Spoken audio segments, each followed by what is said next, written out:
नमस्कार विद्यार्थी मित्रांनो, ABK स्मार्ट स्टडी या आपल्या यूट्यूब चॅनलवरती तुम्हा सर्वांचे स्वागत आहे। तर आज आपण पुणे ग्रामीण पोलीस दल म्हणजेच पोलीस शिपाई भरतीचा दिनांक 31 ऑगस्ट 2024 साली झालेला सेट एचा संपूर्ण जो पेपर आहे तर तो स्पष्टीकरणासहित पाहणार आहोत। तर या पेपरचे 100 प्रश्न जसेच्या तसे आपण पाहणार आहोत। तर हे प्रश्न येणाऱ्या तुमच्या परीक्षेसाठी अत्यंत उपयुक्त ठरणार आहेत, त्यामुळे तुम्ही हा व्हिडिओ पूर्ण बघा व तुमच्या मित्रांना देखील शेअर करा। तर बघा, एकूण वेळ तुम्हाला 90 मिनिटे होता, प्रश्नांची संख्या 100 आहे, एकूण गुण 100। तर सूचना तुम्ही वाचून घ्या।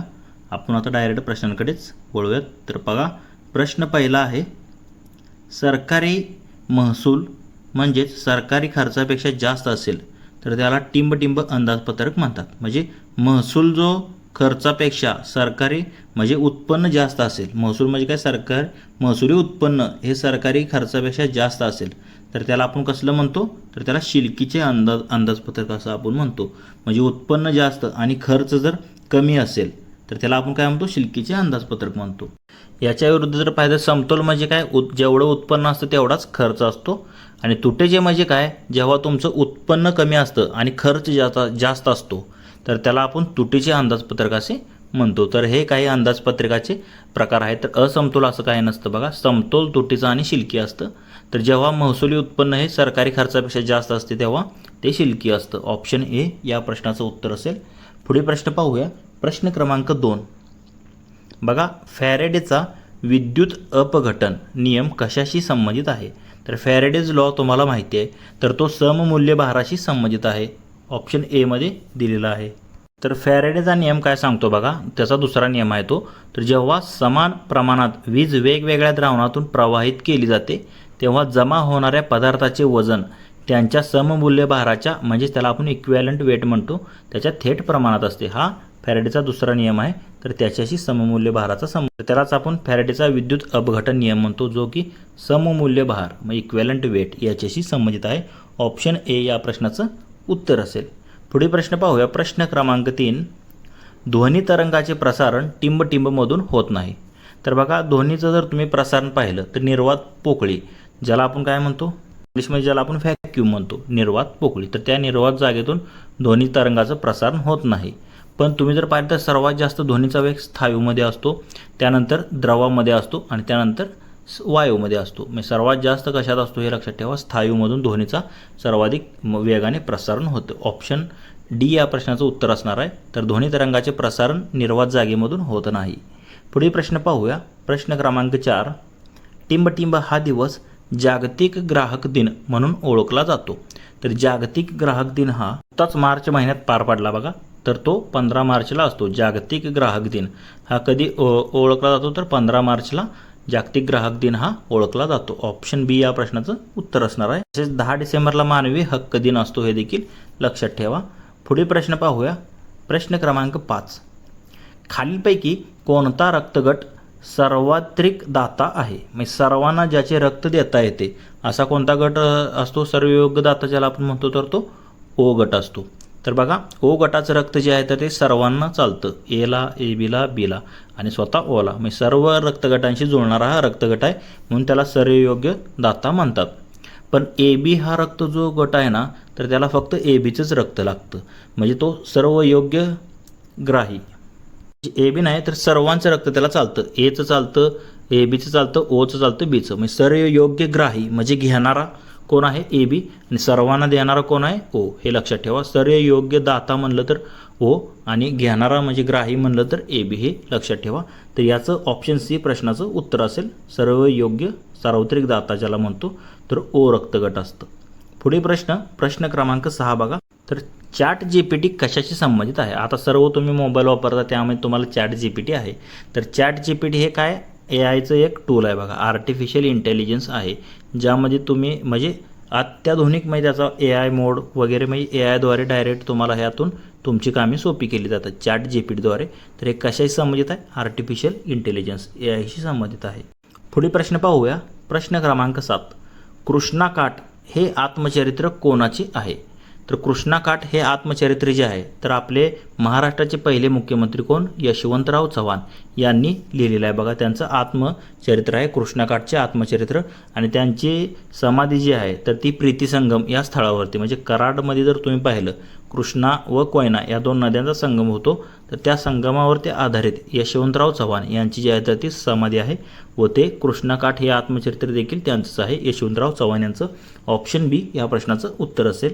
तसेच तुम्हाला जर मित्रांनो या पेपरची PDF हवी असेल तर आपले टेलिग्राम चॅनल आहे, त्या टेलिग्रामची चॅनलची लिंक जी आहे तर ती तुम्हाला या व्हिडिओच्या डिस्क्रिप्शनमध्ये भेटून जाईल. तिथे तुम्ही टेलिग्राम चॅनल जॉईन करा, PDF तुम्हाला भेटून जाईल. पुढे प्रश्न पाहूया. प्रश्न क्रमांक 8. तर बघा, पूर्णपणे भारतात विकसित केलेली म्हणजेच रोटाव्हॅक ही व्हॅक्सिन पूर्वपात्र चाचणीमध्ये यशस्वी ठरली, तर ही व्हॅक्सिन कोणत्या आजारासाठी दिली जाते? तर बघा, रोटाव्हॅक ही व्हॅक्सिन जी आहे तर ती यशस्वी झाली आहे आणि पूर्णपणे भारतात विकसित झालेली आहे. तर ती कशाशी संबंधित आहे? ती डिप्थेरिया म्हणजे डायरिया या रोगाशी संबंधित आहे रोटाव्हॅक ही व्हॅक्सिन, जी पूर्णपणे भारतात विकसित झालेली आहे. ऑप्शन बी डायरिया या प्रश्नाचं उत्तर असेल. पुढील प्रश्न क्रमांक 9. तर बघा, समुद्राची खोली टिंब या परिमाणात मोजतात. तर समुद्राची जी खोली आहे तर ती कशामध्ये मोजतो आपण? तर ती फॅदम या एककामध्ये मोजली जाते बघा. तर समुद्राची खोलीचं एकक काय तर ते फॅदम असतं. ऑप्शन सी या प्रश्नाचं उत्तर असेल. ते 1 फॅदम म्हणजे जवळपास किती असतं? तर ते 6 फुटाच्या आसपास असतं, म्हणजेच 1.82 मीटर असतं ते. 1 फॅदम म्हणजे 1.82 मीटर किंवा 6 फूट, हे देखील लक्षात ठेवा. पुढे प्रश्न पाहूया. प्रश्न क्रमांक 10. मतदारांच्या बोटावर लावण्यात येणाऱ्या शाईमध्ये टिंब याचा वापर केला जातो. तर आता तुम्ही सर्वांनी मतदान केलेलंच असेल, तर जेव्हा तुम्ही मतदान कक्षात प्रवेश करता तेव्हा तुमच्या हाताला एक शाईचा म्हणजे रंग लावला जातो, म्हणजे परत डबल मतदान करू नये म्हणून. तर ती शाई जी आहे तर ती कशापासून बनवली जाते हे आपल्याला इथे विचारलेलं आहे. तर ती शाई जी आहे तर ती सिल्वर नायट्रेट यापासून बनवलेली असते बघा. तर सिल्वर नायट्रेटपासून म्हणजे ते बनवलेले असते शाई, जी की आपल्या मतदान करताना आपल्या बोटावर लावली जाते. ऑप्शन सी सिल्वर नायट्रेट या प्रश्नाचं उत्तर असेल. सिल्वर नायट्रेटचं रेणूसूत्र काय असतं? AgNO3 बघा, AgNO3 हे सिल्वर नायट्रेटचं म्हणजे रेणूसूत्र आहे. तर त्याचा वापर आपल्या बोटावर शाई लावण्यासाठी केला जातो. पुढील प्रश्न पाहूया.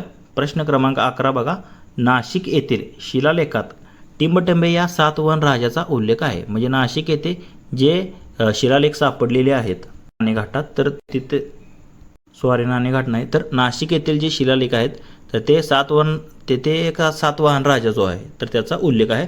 तर तो कोणता सातवाहन राजा आहे? एक महत्त्वाचा प्रसिद्ध राजा होता सातवाहन घराण्याचा, जो ज्याने आईचं नाव लावलेलं होतं गौतमीपुत्र सातकर्णी. तर त्याचंच जे आहे तर त्रिसमुद्र तोय पीतवाहन असा केला जातो. म्हणजे त्रिसमुद्र तोय पीतवाहन म्हणजे काय? ज्याचे घोडे तिन्ही समुद्राचे पाणी पिलेले आहेत असा त्याचा अर्थ होतो. म्हणजे याचं राज्य म्हणजे दक्षिणेला, पश्चिमेला, पूर्वेला तिन्ही समुद्रांची बाँड्री ज्या होत्या लागून होत्या राज्याला, म्हणून त्रिसमुद्र तोय पीतवाहन असा त्याचा उल्लेख आढळतो. आणि नाशिक येथील शिलालेखात गौतमीपुत्र राजकर्णी याचा उल्लेख आढळलेला आहे. ऑप्शन ए या प्रश्नाचं उत्तर असेल. पुढील प्रश्न पाहूया. प्रश्न क्रमांक 12. गौतम बुद्धांचा जन्म टिंब येथे झाला. तर बघा, गौतम बुद्ध आणि वर्धमान महावीर ह्या दोन जे महत्त्वाचे आहेत, ज्यांनी आपापल्या स्वतः या धर्माची स्थापना केली, तर त्या दोघांबद्दल तुम्हाला माहीत असणं गरजेचं आहे बघा. तर गौतम बुद्धांचा जन्म जो आहे तर तो लुंबिनी या गावात झाला, जे की नेपाळमध्ये ठिकाण आहे बघा. लुंबिनी या गावी त्यांचा जो आहे तर तो जन्म झालेला होता. आणि त्यांचं जे म्हणजे त्यांचा मृत्यू म्हणजेच त्याला आपण महापरिनिर्वाण म्हणतो, तर ते कुशीनगर उत्तर प्रदेश या ठिकाणी जे आहे तर त्यांचा मृत्यू झालेला होता, म्हणजे महापरिनिर्वाण ज्याला आपण म्हणतो. तर त्यांचा जन्म जो आहे तर तो लुंबिनी येथे झालेला होता. ऑप्शन सी या प्रश्नाचं उत्तर असेल. पुढे प्रश्न पाहूयात. प्रश्न क्रमांक 13 बघा, मुघल बादशाह हुमायूनचा पराभव टिंब याने केलेला होता. हुमायून कोण होता? बाबरचा पुत्र होता. बाबर ज्याने सुलतानशाही नष्ट केली होती आणि मुघल सल्तनत त्याने सुरू केली ती बाबरने. तर तुम्ही जर पाहिलं तर 1526ला बाबर आला. त्यानंतर जर पाहिलं तर त्याच्या मृत्यूनंतर त्याचा मुलगा हुमायून आलता, म्हणजे 1530 साली. तर या हुमायूनचा परत पराभव कोणी केला होता? शेरशाह सुरी याने केलेला होता बघा. त्यानंतर 1556ला दुसरी जी लढाई झाली पानिपतची कधी 1556 साली अकबर आणि हेमू या म्हणजे हेमू हा सेनापती होता. तर ह्या दोघांमध्ये जे आहे तर ती दुसरी जी आहे तर ती म्हणजे कोण शेरशाह सुरीचा तो कोण होता सेनापती होता त्याच्यामध्ये आणि अकबर याच्यामध्ये 1556ला 5 नोव्हेंबर 1556ला या दोघांमध्ये झालते. म्हणजे त्यामध्ये जर पाहिलं तर अकबरचा विजय झालेला होता बघा. नंतर परत ही मुघल जे सल्तनत सुरू झाले होते अकबर राजापासून. पण इथे आपल्याला काय विचारलेलं मुघल बादशाह हुमायूनचा पराभव शेरशाह सूरी यांनी केलेला होता. ऑप्शन बी या प्रश्नाचं उत्तर असणार आहे. आणि इब्राहिम लोधी याचा पराभव जर पाहिलं तर बाबरने केलेला होता 1526ला. तर 1526ला हे पहिले पानिपतची लढाई झाली त्यामध्ये बाबर विजयी झालेला होता इब्राहिम लोधी विरोधात. पुढील प्रश्न पाहूया. प्रश्न क्रमांक 14. प्रश्न क्रमांक 14 बघा. बंगालचा गव्हर्नर जनरल हा भारताचा गव्हर्नर जनरल कोणत्या कायद्याने बनला? म्हणजे बंगालचा गव्हर्नर जनरल हे पद गेलं आणि त्याच्या जागी भारताचा गव्हर्नर जनरल हे पद आलं बघा. तो कोणता ॲक्ट होता? 1833चा चार्टर ॲक्ट ज्याला आपण म्हणतो. तर त्या 1833च्या चार्टर या कायद्याने जे आहे तर तो बंगालचा गव्हर्नर जनरल जो आहे तर तो भारताचा गव्हर्नर जनरल बनला. आणि पहिला भारताचा गव्हर्नर जनरल कोण होता? लॉर्ड विल्यम बेंटिक होता 1833 साली. तर ऑप्शन डी या प्रश्नाचं उत्तर असेल. तर तो 1833चा चार्टर कायद्याने हे पद निर्माण करण्यात आलं भारताचा गव्हर्नर जनरल. पुढील प्रश्न पाहूया. प्रश्न क्रमांक 15 बघा. समाजवादी धर्मनिरपेक्ष हे शब्द घटनेच्या उद्देशिकेत याद्वारे समाविष्ट करण्यात आलेले होते. म्हणजे पहिली जी घटना दुरुस्ती झाली आपली कधी 42वी घटना दुरुस्ती झाली कधी 1976ला सुवर्णसिंग समिती यांच्या शिफारशीनुसार झाली बघा. तर यामध्ये जर पाहिलं तर समाजवादी आणि धर्मनिरपेक्ष या दोन शब्दांचा त्यामध्ये म्हणजे समाविष्ट करण्यात आलेला होता. तर ती कोणती घटना दुरुस्ती होती? 42वी. ऑप्शन बी मध्ये ऑप्शन डी मध्ये दिलेलं आहे बघा. डी मध्ये. तर 42वी घटना दुरुस्ती याद्वारे जे आहे तर ते दोन शब्द समाजवादी आणि धर्मनिरपेक्ष हे ॲड करण्यात आले होते. ऑप्शन डी 42वी घटना दुरुस्ती या प्रश्नाचं उत्तर असणार आहे. पुढील प्रश्न पाहूया. प्रश्न क्रमांक 16 बघा. केंद्रीय लोकसेवा आयोगाचे अध्यक्ष म्हणजे ज्याला आपण UPSC म्हणतो आणि सदस्यांचा पदावधी टिंबटिंब इतका असतो. म्हणजे अध्यक्ष आणि त्याचे जे सदस्य असतात UPSCचे तर त्यांचा सदस्यांचा पदावधी म्हणजे कालावधी किती वर्षाचा असतो आपल्याला इथे विचारलेला आहे बघा. किती वर्षाचा असतो? एकूण 6 वर्षाचा असतो. अध्यक्ष आणि इतर जे सदस्य असतात UPSCचे किती वर्षाचा कालावधी असतो? 6 वर्ष असतो. हाच जर आपल्या महाराष्ट्रात म्हणजे MPSC म्हणजे जर पाहिलं तर तो कालावधी 5 वर्षाचा आहे बघा. तो देखील तर 6च वर्ष असतो बघा. MPSC अध्यक्षांचा पण किती असतो? 6 वर्ष असतो आणि UPSC अध्यक्षांचा पण 6 वर्ष असतो. फक्त फरक काय आहे? यांचं रिटायरमेंटचं वय जे आहे केंद्रीय लोकसेवा म्हणजे UPSC अध्यक्षांचं तर ते असतं 65 वर्षापर्यंत असतं आणि MPSCमध्ये पाहिलं तर ते 62 वर्ष असतं. फक्त एवढाच फरक आहे. दोघांचाही पदावधी पाहिला तर तो किती असतो? तर तो 6 वर्षाचा असतो. हे लक्षात ठेवा. पुढील प्रश्न पाहूया. प्रश्न क्रमांक 17 बघा. अखिल भारतीय सेवांचा पिता म्हणून टिंबटिंब यांना मानले जाते. तर बघा अखिल भारतीय सेवांचा पिता म्हणून सरदार वल्लभभाई पटेल यांना आपण म्हणतो ज्यांनी अखिल भारतीय सेवा निर्माण करण्यामध्ये महत्त्वपूर्ण योगदान दिलेले आहे. त्यांनाच अखिल भारतीय सेवांचा पिता म्हणून देखील ओळखले जाते. तसेच लोह पोलादी पुरुष म्हणून देखील त्यांना ओळखले जाते बघा. 31 ऑक्टोबर त्यांचा जो जयंती आहे तर ती एकात्मता दिन म्हणून आपण ती साजरी करतो बघा. तर सरदार वल्लभभाई पटेल यांनाच अखिल भारतीय सेवांचा पिता म्हणून ओळखले जाते. ऑप्शन डी या प्रश्नाचं उत्तर असेल. आता ह्या अखिल भारतीय सेवा कोणत्या? तर IAS पद आहे तुमचं कलेक्टर म्हणजे IPS, IFS Indian forest service ह्या ज्या आहेत तर त्या अखिल भारतीय सेवा आहेत. IAS, IPS, IFS. तर ते बनवण्याचं महत्त्वाचं जे योगदान आहे तर ते सरदार वल्लभभाई पटेल यांचं होतं म्हणून त्यांना त्याचा पिता म्हणतात. पुढील प्रश्न पाहूया. प्रश्न क्रमांक 18 बघा. मराठी ऋतूंचा योग्य सलग क्रम ओळखा. तर आता आपल्याला इंग्लिश महिने पाठ असतात पण आपले मराठी महिने आणि ऋतू हे बऱ्याचपैकी तुम्ही जर पाहिलं तर मुलांचे पाठ नसतात. तर हे तुम्ही तोंडपाठ करून ठेवा. कधीही त्याच्यावर प्रश्न विचारला जाऊ शकतो जसा की आज विचारलेला आहे. तर आता मराठी ऋतूंचा सलग क्रम कसा असतो? तर बघा 6 ऋतूंचा क्रम कसा असतो? वसंत, त्यानंतर ग्रीष्म, त्यानंतर वसंत ग्रीष्म, त्यानंतर वर्षा आणि त्यानंतर हे शरद हेमंत शिशिर असे 6 ऋतू असतात. म्हणजे वसंत ग्रीष्म वर्षा शरद हेमंत शिशिर. तर आता वसंत म्हणजे सध्याला आता वसंत ऋतू चालू आहे. वसंत म्हणजे काय असतो, चैत्र आणि वैशाख या 2 महिन्यात असतो, चैत्र वैशाख. त्याप्रमाणे ग्रीष्म जर पाहिला, चैत्र वैशाख नंतर ज्येष्ठ आणि आषाढमध्ये ग्रीष्म ऋतू असतो. त्यानंतर श्रावण आणि भाद्रपद महिन्यात जर पाहिलं तर वर्षा ऋतू असतो. म्हणजे श्रावण आणि भाद्रपद म्हणजे वर्षा म्हणजे पावसाळा ऋतू ज्याला आपण म्हणतो. त्यानंतरचे 2 महिने कुठले, अश्विन आणि कार्तिक, यामध्ये जर पाहिलं तर शरद ऋतू असतो. त्यानंतरचे 2 महिने कुठले, पौष आणि मार्गशीर्ष, ह्या महिन्यात हेमंत ऋतू असतो. आणि शेवटचा शिशिर म्हणजे तो कोणत्या महिन्यात असतो, माघ आणि फाल्गुन ह्या 2 महिन्याला शिशिर ऋतू म्हणतात. म्हणजे असे 6 मराठी ऋतू आणि आपले 12 महिने हे तुमचे पाठच असले पाहिजेत बघा. तर करेक्ट क्रम आपल्याला विचारलेला आहे. तर शरद, हेमंत, शिशिर हे ऑप्शन सी मध्ये दिलेलं आहे. तेच या प्रश्नाचं उत्तर असणार आहे. पुढे प्रश्न पाहूया. प्रश्न क्रमांक 19 बघा. देशात एक देश एक निवडणूक घेण्याच्या संदर्भात कोणाच्या अध्यक्षतेखाली समिती स्थापन करण्यात आलेली आहे बघा. तर त्यावेळेचा हा करंट अफेअरचा प्रश्न होता बघा. तर आपले माजी राष्ट्रपती श्री रामनाथजी कोविंद यांच्या अध्यक्षतेखाली एक देश एक निवडणूक म्हणजे राज्य आणि केंद्राची एकदाच निवडणूक घेण्यात यावी या संदर्भात समिती नेमण्यात आली होती. तर त्याचे अध्यक्ष होते श्री रामनाथ कोविंद माजी राष्ट्रपती. तर त्यांनी अहवाल देखील आता त्यांनी सादर केलेला आहे. तर 2029 पासून जर पाहिलं, 29-30 पासून म्हणजे हे घ्यायचं का नाही त्यावर सध्याला चर्चा विमर्श चालू आहे. पण अद्याप हे म्हणजे अजून मान्य झालेलं नाही बघा. फक्त ती समिती बनवलेली आहे यांच्या अध्यक्षतेखाली. पुढे प्रश्न पाहूया. प्रश्न क्रमांक 20. कोणत्या शहरामध्ये देशातील पहिले सायबर सुरक्षा केंद्र स्थापन करण्यात आलेले आहे बघा.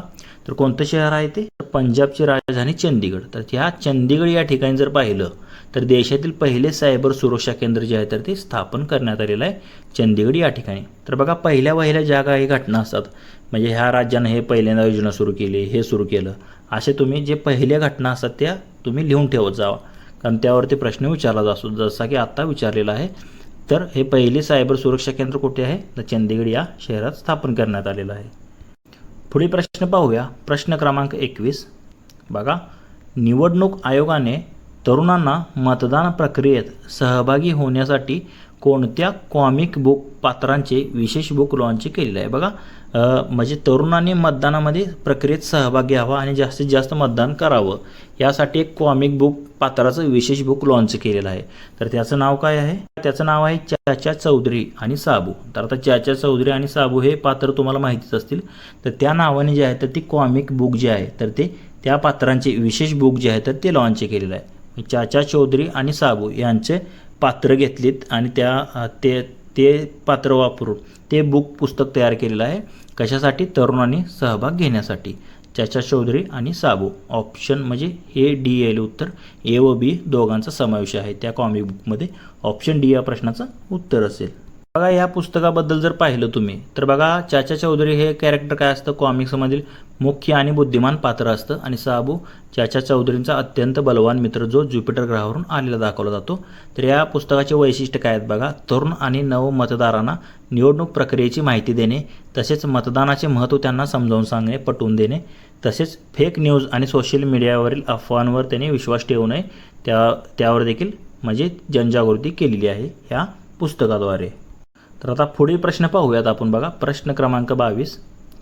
जानेवारी 2023 मध्ये कोणत्या ठिकाणी 108वी भारतीय राष्ट्रीय विज्ञान काँग्रेस परिषद पार पडली. तर बघा 108वी भारतीय राष्ट्रीय विज्ञान काँग्रेस जी आहे तर ती जानेवारी 2023 महाराष्ट्रातील नागपूर या ठिकाणी पार पडली. म्हणजे भारताचं केंद्र ज्याला आपण म्हणतो नागपूर, महाराष्ट्राची उपराजधानी.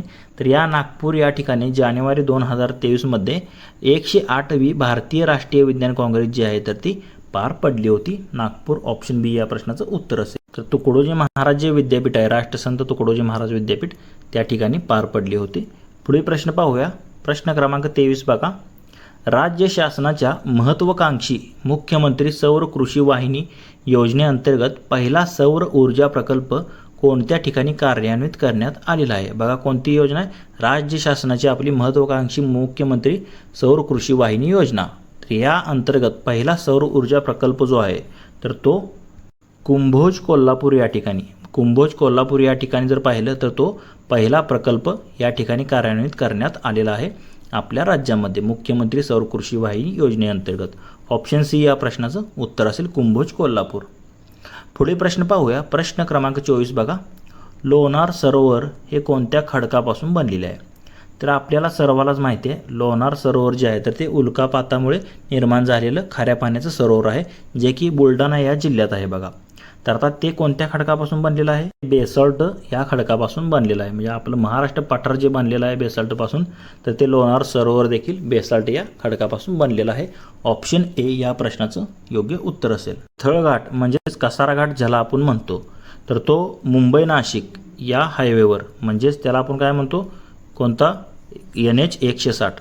तर या NH 160 वरती थळघाट म्हणजेच कसारा घाट जो आहे तर तो आहे. ऑप्शन बी या प्रश्नाचं उत्तर असेल. आणि थळघाटालाच कसारा घाट असे म्हटले जाते. तर मुंबई आणि नाशिक दरम्यान NH 160 वर आहे. ऑप्शन बी या प्रश्नाचं उत्तर असणार आहे. बोरघाट जो आहे तर तो पुणे मुंबई दरम्यान आहे. तर आळेफाटा कल्याण दरम्यान माळशेज घाट आहे. तर फोंडा घाट कोणत्या देशांदरम्यान आहे हे तुम्ही मला कमेंट करून सांगायचं आहे. तर प्रश्न क्रमांक 26 बघा. पुढील वाक्यातील कोणते शब्द अविकारी आहेत ते लिहा. तर आता वाक्य बघा. भीमाबाईंनी कुत्रे व मांजर बाळगण्याबद्दल माझ्या पुढे टुमणे लावले होते, पण मी काही दाद दिली नाही. बघा, अविकारी म्हणजे काय? म्हणजे नाम, सर्वनाम, विशेषण आणि क्रियापद हे कसे आहेत? विकारी आहेत. म्हणजे काय? तर ते विभक्ती, लिंग, वचनानुसार ते काय बदलतात. पण जे शब्द बदलत नाहीत विभक्ती, लिंग यानुसार, तर त्याला आपण काय म्हणतो? अविकारी म्हणतो. तर दिलेल्या वाक्यामध्ये तुम्ही जर पाहिलं तर भीमाबाई, कुत्रे, मांजर हे कसे आहेत? तर ते नाम आहेत. पण माझ्या पुढे हा जर शब्द तुम्ही पाहिला, आता दिलेल्या पर्यायापैकी भीमाबाई, टुमणे, दाद हे जर पाहिले तर ते कशा लिंग वचनानुसार बदलू शकतात. पण माझ्या पुढे हे काय लिंग वचनानुसार बदलते का? नाही. म्हणजे ते काय आहे? एक प्रकारचं शब्दयोगी अव्यय आहे. म्हणून ऑप्शन डी या प्रश्नाचं उत्तर असेल. बघा, जे काही 4 अव्यय आहेत आपले, शब्दयोगी अव्यय, उभयान्वयी अव्यय, केवलप्रयोगी अव्यय आणि क्रियाविशेषण अव्यय, तर हे 4 अव्यय अविकारी असतात. त्यातलं जर पाहिलं तर माझ्या पुढे हे शब्दयोगी अव्यय आहे. म्हणून ऑप्शन डी या प्रश्नाचं उत्तर असेल. पुढे प्रश्न पाहूयात. प्रश्न क्रमांक 27 बघा. खालीलपैकी पूर्वरूप संधीचा शब्द कोणता? तर बघा, पूर्वरूप संधी यामध्ये काय असतं? जेव्हा दोन संधीचं आपण एकत्रीकरण करतो तर तेव्हा पहिल्याचा जो स्वर असतो तर तो तसाच राहतो, आणि दुसऱ्याचा जो शब्दाचा पहिला स्वर आहे म्हणजे पहिला जे अक्षर असतं तर ते लोप पावतं. तर लाडू, यामध्ये लाडू जर पाहिलं तर उ अधिक काय? आत. आता उ आणि आ यामध्ये तुम्ही जर पाहिलं तर लाडू अधिक आत काय झाले? लाडूच झाले. म्हणजे पहिला स्वर जो आहे तर तो तसाच राहिला आहे आणि दुसरा जो आहे तर तो लोप पावतो. तर त्याला आपण काय म्हणतो? पूर्वरूप संधी म्हणतो. तर हे ऑप्शन बी मध्ये दिलेलं आहे. तर ते पूर्वरूप संधीचं उदाहरण आहे. तर आता बघा, दुसरी संधी कोणती असते? पररूप संधी असते. तर इथे जर ऑप्शन ए, सी आणि डी मध्ये पाहिलं तर बघा, घर अधिक ई घरी. म्हणजे इथे जर तुम्ही पाहिलं अ अधिक पुढचा स्वर काय आहे? ई आहे. तर इथे जर तुम्ही पाहिलं तर पहिला स्वर जो आहे तर तो लोप पावतो व दुसऱ्या शब्द तसाच राहतो. म्हणजे घर अधिक ई घरी, म्हणजे ई हा तसाच राहिलेला आहे. पण पूर्वरूपमध्ये काय असतं? पहिला तसाच राहतो आणि दुसरा जो आहे तर तो निघून जातो. आणि पररूपमध्ये काय असतं? पहिला निघून जातो आणि दुसरा तसाच राहतो. म्हणजे हे दोघे एकमेकांच्या विरुद्ध आहेत. तर पूर्वरूप संधीचं उदाहरण विचारलेलं लाडू अधिक हात, म्हणजेच हे पूर्वरूप संधीचं उदाहरण आहे लाडूत. बाकी ए, सी, डी मध्ये दिलेली पररूप संधीची उदाहरणे आहेत. बघा, पुढे प्रश्न पाहूयात. प्रश्न क्रमांक 28 बघा. नाम व सर्वनामे यांचे वाक्यातील क्रियापदाशी किंवा इतर शब्दांशी येणारे संबंध ज्या विकारांनी दाखवले जातात त्या विकारांना टिंबटिंब असे म्हणतात. तर त्या विकारांना आपण काय म्हणतो? तर विभक्ती प्रत्यय असे म्हणतो. बघा, विभक्ती प्रत्यय म्हणजे काय? जे नाम आणि सर्वनाम असतं वाक्यातील त्यांचा क्रियापदाशी कोणता संबंध आहे ते दाखवलं जातं. कशानुसार? तर विभक्तीनुसार. म्हणजे सलाते, सलानाते, ऊनहून, म्हणजे पंचमीचे विभक्ती प्रत्यय, संबोधनचा नो, हे जे आहे तर ते नाम आणि सर्वनामांचा क्रियापदाशी संबंध दाखवतात. म्हणून त्याला आपण विभक्ती प्रत्यय असे म्हणतो. ऑप्शन डी या प्रश्नाचं उत्तर असेल. बघा, पुढील प्रश्न पाहूया. प्रश्न क्रमांक 29. पुढीलपैकी गटात न बसणारे संख्या विशेषण ओळखा. तर बघा, गटात न बसणारे, आता सर्व, थोडी आणि काही हे कसे आहेत? अनिश्चित संख्या विशेषण आहेत. पण इथे जर तुम्ही पाहिलं दसपट, दसपट हे कसं आहे? आपण म्हणजे सांगू शकतो की सरळ दसपट म्हणजे 10 पट हे सांगू शकतो. जिथे आवृत्ती सांगितलेली असते म्हणजे हे आवृत्तीवाचक आहे. दसपट, चौपट तिप्पट ह्याला काय म्हणतो आवृत्ती होते तेव्हा आवृत्तीवाचक संख्याविशेषण असतं. तर हे दसपट हे आवृत्तीवाचक आहे, बाकी जे आहेत तर ते अनिश्चित आहेत. म्हणून ऑप्शन सी हे गटा न बसणारा शब्द असेल. पुढील प्रश्न पाहूया. प्रश्न क्रमांक 30 बघा.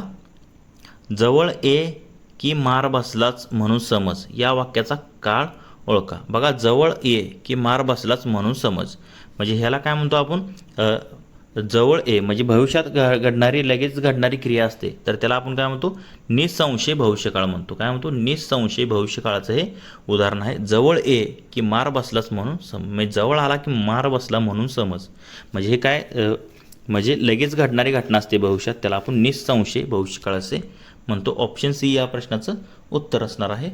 पुढील प्रश्न पाहूयात. प्रश्न क्रमांक 31 बघा. पुढीलपैकी प्रत्यय साधित क्रियाविशेषण अव्यय नसलेला शब्द कोणता. बघा, प्रत्यय साधित क्रियाविशेषण अव्यय नसलेला शब्द कोणता. तर ए बघा, ए कसं आहे मनपूर्वक म्हणजे हे काय आहे प्रत्यय साधित आहे. ते थोडं नीट पहा. तर इथे काय दिले नसलेला शब्द ओळखायचा आहे आपल्याला. प्रत्यय साधित क्रियाविशेषण अव्यय नसलेला शब्द ओळखायचा आहे. तर बघा, मनपूर्वक आहे, प्रत्यय साधित अव्यय आहे, कालानुसार आहे आणि बुद्धिपुरस्सर हे तिन्ही जे आहेत तर ते प्रत्यय साधित क्रियाविशेषण अव्यय आहेत. म्हणजे अव्यय नसलेला शब्द आहे काय ते नाही. तर वरीलपैकी एकही नाही असं या प्रश्नाचं उत्तर असेल, कारण तिन्ही जर पाहिले तर ते प्रत्यय साधित क्रियाविशेषण अव्यय आहेत. तर आपल्याला नसलेला शोधायचं होतं, म्हणून ऑप्शन डी वरीलपैकी नाही या प्रश्नाचं उत्तर असेल. म्हणजे मनपूर्वक इथे प्रत्यय लागलेला आहे, काला अनुसार, अनुसारचं म्हणजे नुसार झालेलं, म्हणजे इथे देखील अनुसार हा प्रत्यय लागला आहे. बुद्धी पुरस्सर इथे पुरस्सर प्रत्यय लागला आहे, म्हणून हे प्रत्यय साधित क्रियाविशेषण अव्यय आहेत. पुढील प्रश्न पाहूया. प्रश्न क्रमांक 32. पुरोगामी या शब्दाचा समानार्थी शब्द निवडा. बघा, पुरोगामी विचारांचा म्हणजे काय, नवीन विचारांचे असलेले म्हणजे आत्ताची पिढी. पुरोगामी म्हणजे नवीन विचार म्हणजे त्याला आपण काय म्हणतो आधुनिक विचारांचा म्हणजेच पुरोगामी म्हणतो. पुरातन म्हणजे काय तर जुन्या विचारांचा. तर ह्याचा समानार्थी शब्द काय पुरोगामी म्हणजेच आधुनिक. पुढील प्रश्न पाहूया. प्रश्न क्रमांक 33. उंबराचे फूल या अलंकारिक शब्दाचा योग्य अर्थ निवडा. तर बघा, उंबराचे फूल हे अशी गोष्ट असते जी की क्वचितच घडणारी गोष्ट असते, म्हणजे ही ऑप्शन बी मध्ये त्याचा अर्थ दिलेला आहे. बघा, अशी घटना जी की क्वचितच घडते त्याला उंबराचे फूल असं आपण म्हणतो. ऑप्शन बी या प्रश्नाचं उत्तर असेल. पुढील प्रश्न पाहूयात. प्रश्न क्रमांक 34. पोपटपंची या अलंकारिक शब्दाचा योग्य अर्थ निवडा. तर बघा, पोपटपंची ज्याला आपण काय म्हणतो, जो व्यर्थपणे निरर्थक बडबड करतो तर त्याला आपण पोपटपंची करू नको असं म्हणून म्हणतो. बघा, जे काय पण उगं बरळत असतात म्हणजे अज्ञानाशिवाय बोलणे त्याला आपण काय म्हणतो पोपटपंची असा म्हणजे त्याचा अर्थ होतो. पोपटपंची म्हणजे काय तर अज्ञानाशिवाय बोलणे, उगीच काहीतरी व्यर्थपणे बडबड करणे. ऑप्शन ए या प्रश्नाचं उत्तर असणार आहे. पुढील प्रश्न पाहूया. प्रश्न क्रमांक 35. पांजरपोळ म्हणजे काय. तर बघा, पांजरपोळ म्हणजे काय, जिथे जनावरं जे असतात आपले मोकाट सुटलेली वगैरे तर त्यांना जे आहे तर ते त्यांना फुकटमध्ये त्यांना पोसलं जातं तिथे, म्हणजे जनावरांना फुकट राहण्याची जी जागा असते तर त्याला आपण काय म्हणतो पांजरपोळ असे म्हणू. तर पांजरपोळ म्हणजे काय, जनावरांना फुकट राहण्याची जागा. पुढील प्रश्न पाहूयात. प्रश्न क्रमांक 36 बघा. नमनाला घडाभर तेल या म्हणीचा योग्य अर्थ ओळखा.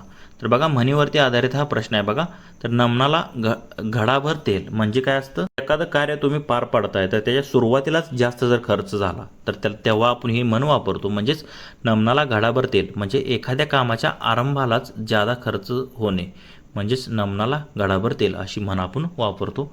ऑप्शन ए या प्रश्नाचं उत्तर असेल. पुढील प्रश्न पाहूयात. प्रश्न क्रमांक 37 बघा. खालीलपैकी कठोर व्यंजने कोणती. बघा, कठोर आणि मृदू असे व्यंजनं असतात. तर यापैकी तुम्ही जर पाहिलं तर ग, झ, द, भ आणि ड, ढ हे जर ब, क, ड, बी, सी, डी पर्यायामध्ये पाहिले तर हे कसे मृदू व्यंजने आहेत. बघा, पण इथे जर तुम्ही पाहिलं त आणि ख ऑप्शन ए मध्ये दिलेत. सुरुवात कशी होते व्यंजनाने, क, ख, ग, घ, ड म्हणजे पहिले जे दोन असतात. आता समजा एक उदाहरण सांगतो मी. एक लाईन असते आपली अशी क, त्यानंतर हे ख असतं. बघा, क नंतर काय असतं ख, क, ख, ग, घ आणि इथं अनुनासिक असतं ड. म्हणजे हे पहिले दोन जे असतात तर ते कसे असतात, कठोर असतात. दुसरे दोन जे असतात तर ते मृदू असतात आणि शेवटचं अनुनासिक असतं. म्हणजे असे 5-5च्या लाईन असतात. त्यापैकी जर तुम्ही जर पाहिलं तर त, थ, द, ध, न, म्हणजे त हे कशात कठोर ह्याच्यात येतं. इथे पहा ग आणि झ हे मृदू आहेत, द आणि भ हे मृदू आहेत, न आणि ढ हे देखील मृदू आहेत. पण इथे जर तुम्ही पाहिलं ऑप्शन एमध्ये दिलेत तर ते कसे आहेत तर कठोर व्यंजने आहेत. पुढील प्रश्न पाहूयात. प्रश्न क्रमांक 38 पहा. पुढे दिलेल्या सामासिक शब्दाचा योग्य विग्रह केलेला पर्याय ओळखा. तर बघा सामासिक शब्द तुम्हाला काय दिला आहे, दिगंबर हा शब्द दिला आहे. तर दिगंबरचा शब्द म्हणजे संधी विग्रह काय होतो, दिक अधिक अंबर, जो की तुम्हाला ऑप्शन बी मध्ये दिलेला आहे. बघा दिक अधिक अंबर म्हणजे त्याचं दिगंबर होतं. ऑप्शन बी या प्रश्नाचं उत्तर असणार आहे. पुढील प्रश्न पाहूयात. प्रश्न क्रमांक 39. सचिन क्रिकेट खेळत आहे या वाक्याचे रीती भूतकाळी वाक्य कोणते. बघा रीती भूतकाळीला असे हा शब्द लागतो शेवटी. म्हणजे सचिन क्रिकेट खेळत असे म्हणजे भविष्यात तो सातत्याने ती क्रिया करत होत असेल तर त्याला आपण रीती भूतकाळ म्हणतो.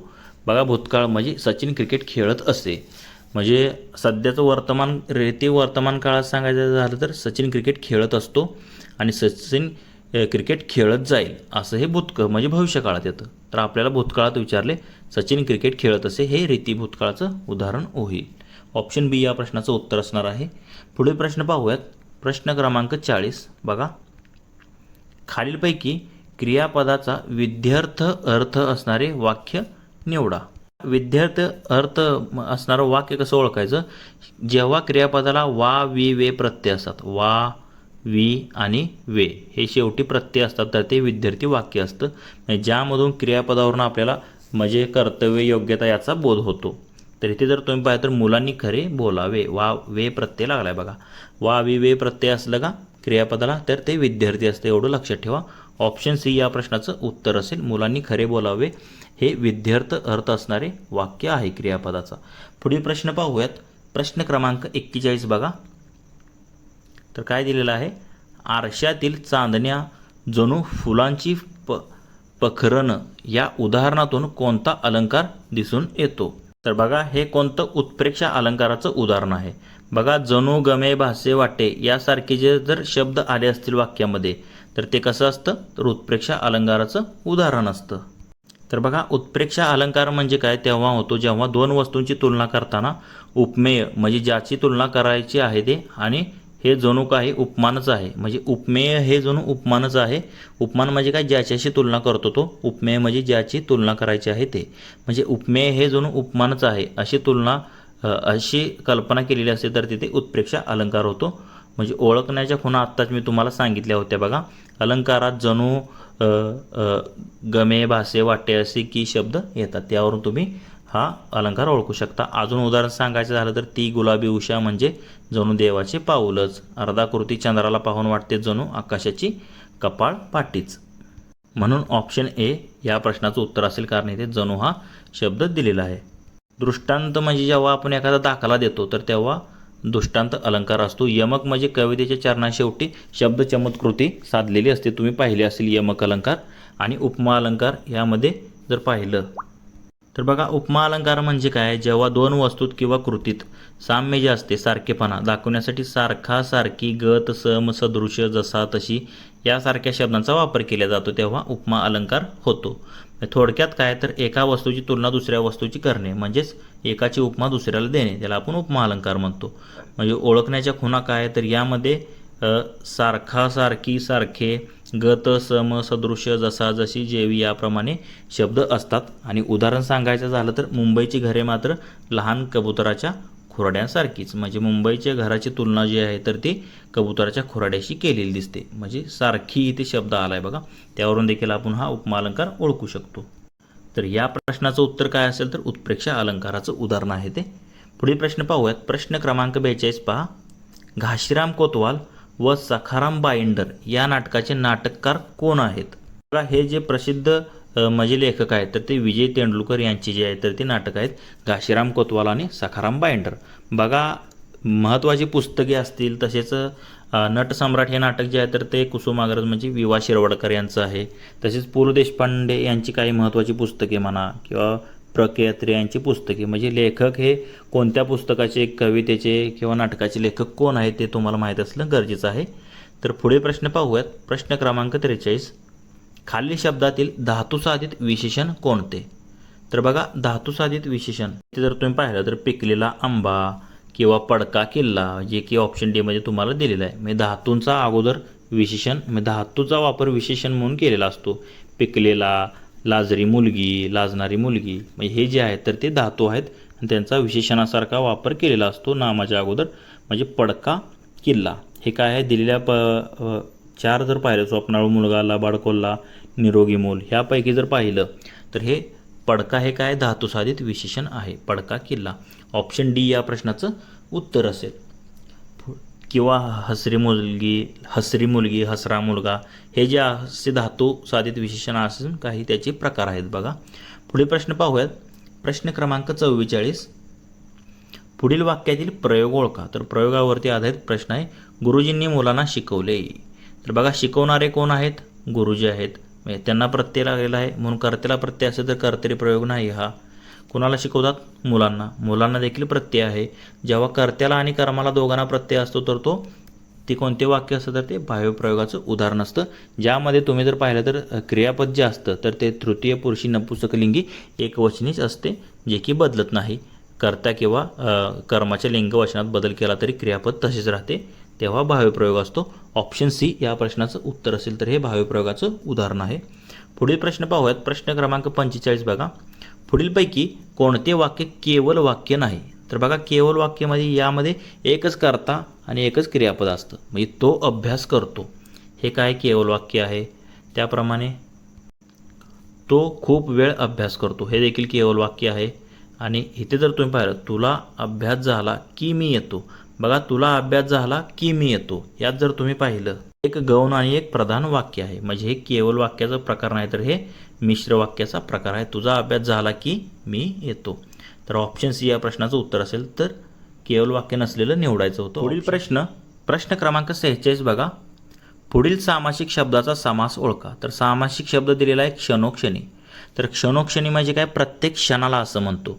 तर आता प्रत्येक हा जर आ, यथा, प्रति, प्रत्यय हे जर प्रत्यय लागले असतील तर त्याला आपण अव्ययीभाव समासाचं उदाहरण म्हणतो. बघा, आ, यथा, प्रति म्हणजे गैरहजर, न, बे हे जे प्रत्यय असतात तर ते अव्ययीभाव समासामध्ये लागतात. म्हणजे क्षणोक्षणी म्हणजे प्रत्येक क्षणाला हे अव्ययीभाव समासाचं उदाहरण असेल. ऑप्शन डी या प्रश्नाचं उत्तर असेल. तर अव्ययीभाव समासात काय असतं तर पहिले पद मुख्य असते आणि संपूर्ण सामासिक शब्द हा क्रियाविशेषण अव्ययासारखा वापरला जातो. म्हणजे क्षणोक्षणी हा शब्द क्षण या शब्दाची द्विरुक्ती पुनरावृत्ती होऊन तयार झाला आहे, जे अव्ययीभाव समासाचे लक्षण आहे.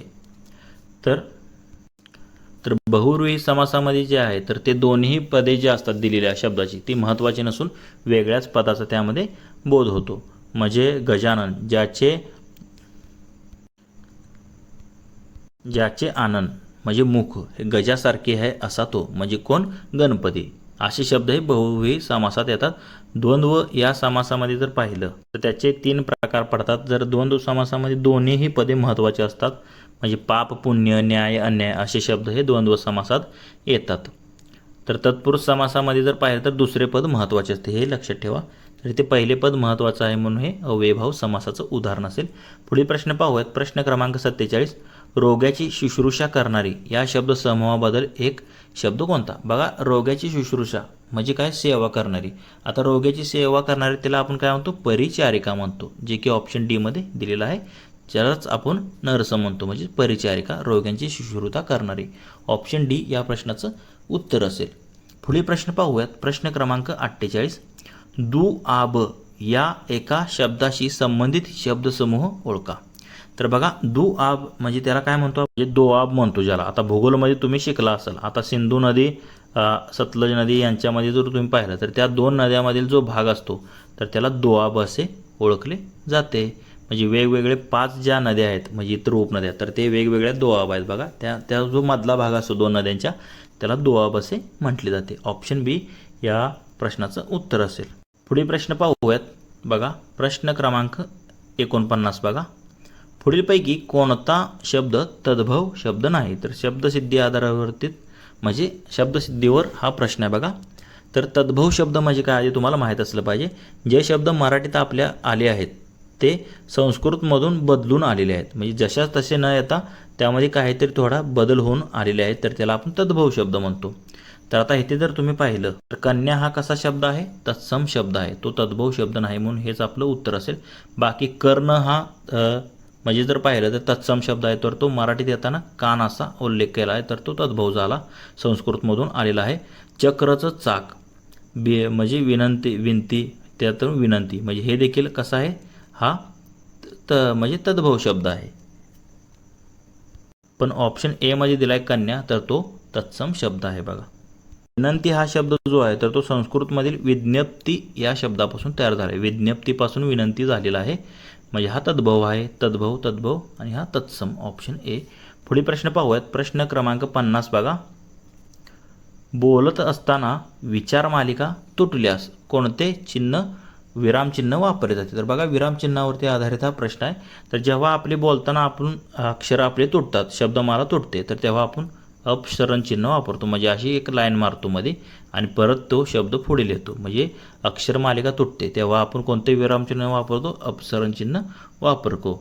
विकल्पचिन्ह हे म्हणजे वेगवेगळे, म्हणजे दोन विकल्प शोधण्यासाठी ते आपण असं चिन्ह वापरतो.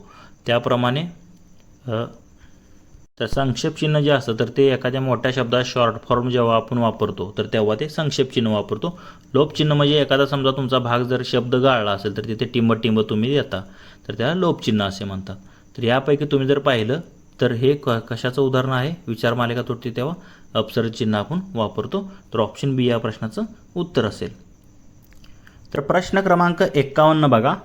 पुढीलपैकी चुकीचे विधान ओळखा. तर आता 4 विधाने दिलेली आहेत ABCD. तर बघा, पहिलं विधान काय आहे, प्रत्येक मूळ संख्या ही नैसर्गिक मूळ संख्या असते. तर हे विधान योग्य आहे. बघा, प्रत्येक जी मूळ संख्या आहे तर ती कशी असते, नैसर्गिक मूळ संख्या असते. त्यानंतर बेमध्ये काय दिले बघा, प्रत्येक परिमेय संख्या ही वास्तव संख्या असते. तर हे देखील विधान योग्य आहे, प्रत्येक परिमेय संख्या ही वास्तव संख्या असते. आणि सीमध्ये बघा, कोणत्याही दोन मूळ संख्यांची बेरीज ही नेहमी समसंख्याच असते. तर आता इथे जर तुम्ही पाहिलं तर हे चुकीचं दिले बघा. तर आता कोणत्या मूळ संख्यात बघा, आता 2 आणि 3 ह्या मूळ संख्येत यांची जर बेरीज केली तर किती येते, 5 येते. परत 5 आणि 3 8 येते, म्हणजे समसंख्याही येते मूळ संख्याची बेरीज आणि विषम संख्याही येते, फक्त समसंख्याच येते असं नाही. तर ते जर तुम्ही पाहिलं तर ऑप्शन सी मध्ये जे दिलेलं आहे तर ते विधान चुकीचं ठरतं. कारण काही विषम संख्यांची बेरीज म्हणजे काही मूळ संख्याची बेरीज विषमही असते आणि समही असते, फक्त सम नसते, म्हणून हे सी चुकीचं ठरतं. डीमध्ये बघा, जोडमूळ संख्यांचा मसावी 1 येतो. बरोबर आहे, जोडमूळ संख्यांचा मसावी 1 असतो. उदाहरण पाहायचं झालं तर 12 आणि 25 ह्या कशा आहेत, जोडमूळ संख्या आहेत बघा. तर ह्यामध्ये जर पाहिलं तर ह्याचे अवयव काय आहेत, 5 गुणिले 5 आणि गुणिले 1, आणि ह्याचा अवयव काय, 4 गुणिले 3 गुणिले 1. तर त्यामध्ये कॉमन काय आहे, फक्त इथे एक कॉमन आहे, इथे एक कॉमन आहे, म्हणजे मसावी काय आहे याचा 1 असतो. जोडमूळ संख्यांचा मसावी 1 असतो. विधान डी देखील योग्य आहे, फक्त चुकीचं विचारलेलं, म्हणून ऑप्शन सी आपल्या या प्रश्नाचं उत्तर असेल, जे चुकीचं आहे. पुढील प्रश्न पाहूयात. प्रश्न क्रमांक 52 बघा. ज्या दोन परिमेय संख्यांची बेरीज 0 येते त्यांना टिंब म्हणतात. आपण काय म्हणतो, विरुद्ध संख्या म्हणतो बघा. म्हणजे -3 एक विरुद्ध संख्या आहे आणि त्या -3च्या विरुद्ध असते काय असते, -3 असते. आता -3 आणि -3 यांची बेरीज काय येते, 0 येते, म्हणजे दोन विरुद्ध संख्यांची बेरीज काय असते, 0 येते, म्हणजे ऑप्शन बी या प्रश्नाचं उत्तर असेल. पुढील प्रश्न पाहूयात. प्रश्न क्रमांक 53 बघा. एका टोपलीत काही फुले आहेत. 12 मुलांना प्रत्येकी सारखी फुले वाटली तर 8 फुले उरतात. तेवढीच फुले 14 मुलांना सारखी वाटली तर 10 फुले उरतात. तर त्या टोपलीत असणाऱ्या फुलांची कमीत कमी संख्या किती असेल. डायरेक्ट ऑप्शनवरून आपण काढू शकतो. म्हणजे 12 मुलांना सारखी वाटली, म्हणजे जी खालच्या संख्या त्याला 12ने भागा, म्हणजे बाकी 8 उरते का बघा, आणि 10ने भागा, म्हणजे 14ने भागा, बाकी 10 उरते आहे बघा. अशी कोणती संख्या आहे, 80 आहे. 80ला जर तुम्ही 12ने भागलं तर 12 संग 72 उरतात किती, 8 उरतात. आणि ह्याला जर 14ने भागलं, 14 पंचे 70 उरतात 10. म्हणजे ऑप्शन सी या प्रश्नाचं उत्तर असणार आहे. तर फुलांची कमीत कमी संख्या किती असू शकते, तर ती 80 असू शकते. दिलेल्या पर्यायानुसार ऑप्शन सी या प्रश्नाचं उत्तर असेल. पुढील प्रश्न पाहूयात. प्रश्न क्रमांक 54 बघा. 60 दिवसात संपणारे काम 36 दिवसात पूर्ण करायचे असल्यास मजुरांची संख्या पूर्वीच्या किती पट करावी लागेल. बघा काम काय आहे, 60 दिवसात पूर्ण करायचं आहे. म्हणजे तुम्हाला इथे D1 दिलेलं आहे आणि तेच काम आहे, म्हणजे काम सेम आहे. तर आपल्याला मजुरांची संख्या पूर्वीच्या किती पट करावं लागेल. आणि इथे D2 दिलेला आहे तुम्हाला 36 दिवस, म्हणजे D1 दिलेला आहे, D2 दिलेला आहे. त्यावरून तुम्हाला मजुरांची संख्या, आता दोन्हीकडे जर तुम्ही पाहिलं तर मजुरांची संख्या काय आहे, तर इकडं समजा हे 60 भागिले हे जर इकडे 36 आलं तर आपल्याला मजुरांची संख्या भेटणार आहे. म्हणजे फक्त आपल्याला काय करायचं आहे, 60 दिवसात संपणारे काम 36 दिवसात पूर्ण करायचे. तर मजुरांची संख्या पूर्वीच्या किती पट करावं लागेल, तर ते 60/36 म्हणजे किती येतं बघा. तर 9ने भाग कितीने भाग जातो, 12ने भाग जातो. 12×5 60 आणि 12×3 = 36 किती येतं, 5/3 येतं. म्हणजे आपल्याला मजुरांची संख्या किती करावं लागेल, पूर्वीपेक्षा 5/3 पट करावं लागेल, तेव्हा ते काम वेळेत पूर्ण होईल. म्हणजे ऑप्शन डी या प्रश्नाचं उत्तर असणार आहे 5/3. पुढील प्रश्न पाहूयात. प्रश्न क्रमांक 55 बघा. एका त्रिकोणाच्या 2 बाह्य कोनांची मापे अनुक्रमे 60 अंश व 130 अंश आहेत. तर त्या त्रिकोणाचा प्रकार कोणता असेल. तर बघा, बाह्य कोनाचं माप 60 दिलेलं आहे. समजा असा हा त्रिकोण आहे, त्यातला एक कोन ही ते आहे. तर त्याचा बाह्य कोन म्हणजे समजा हा कोन ते किती दिला आहे, त्यांनी 60 दिलेला आहे. म्हणजे बाह्य कोन 60 दिलेला आहे. मग अंतरकोन काय असणार आहे, 180 मधून 60 गेले, राहिले किती, 120. मग त्याचा अंतरकोन जर 120 असेल तर तो कोणता त्रिकोण असू शकतो, तर तो विशालकोन त्रिकोण असणार आहे. म्हणजे बाकी तुम्हाला काय बघायची गरजच नाही, कारण 120 हा अंतरकोन येतो. म्हणजे 90पेक्षा जर कोन असेल तर तो कोणता असतो, विशालकोन असतो. म्हणजेच ऑप्शन बी या प्रश्नाचं योग्य उत्तर असणार आहे. पुढील प्रश्न पाहूयात. प्रश्न क्रमांक 56 बघा. एका चौरसाची बाजू 10% वाढवली तर त्या चौरसाचे क्षेत्रफळ किती टक्क्यांनी वाढेल. तर बघा, यासाठी एक फॉर्म्युला असतो. तर फॉर्म्युला काय असतो, 2a लिहूनच ठेवा, 2a अधिक a² भागिले 100. तर हा फॉर्म्युला असतो बघा. 2a अधिक a² भागिले 100 एवढ्या टक्क्यांनी क्षेत्रफळ वाढतं. आणि a म्हणजे काय, तर दिलेली बाजू असते. तर a बरोबर बाजू लक्षात ठेवा. आता बाजू किती, म्हणजे बाजूत झालेली वाढ ही a असते. म्हणजे इथे a काय दिले आहे तुम्हाला, 10% दिलेला आहे.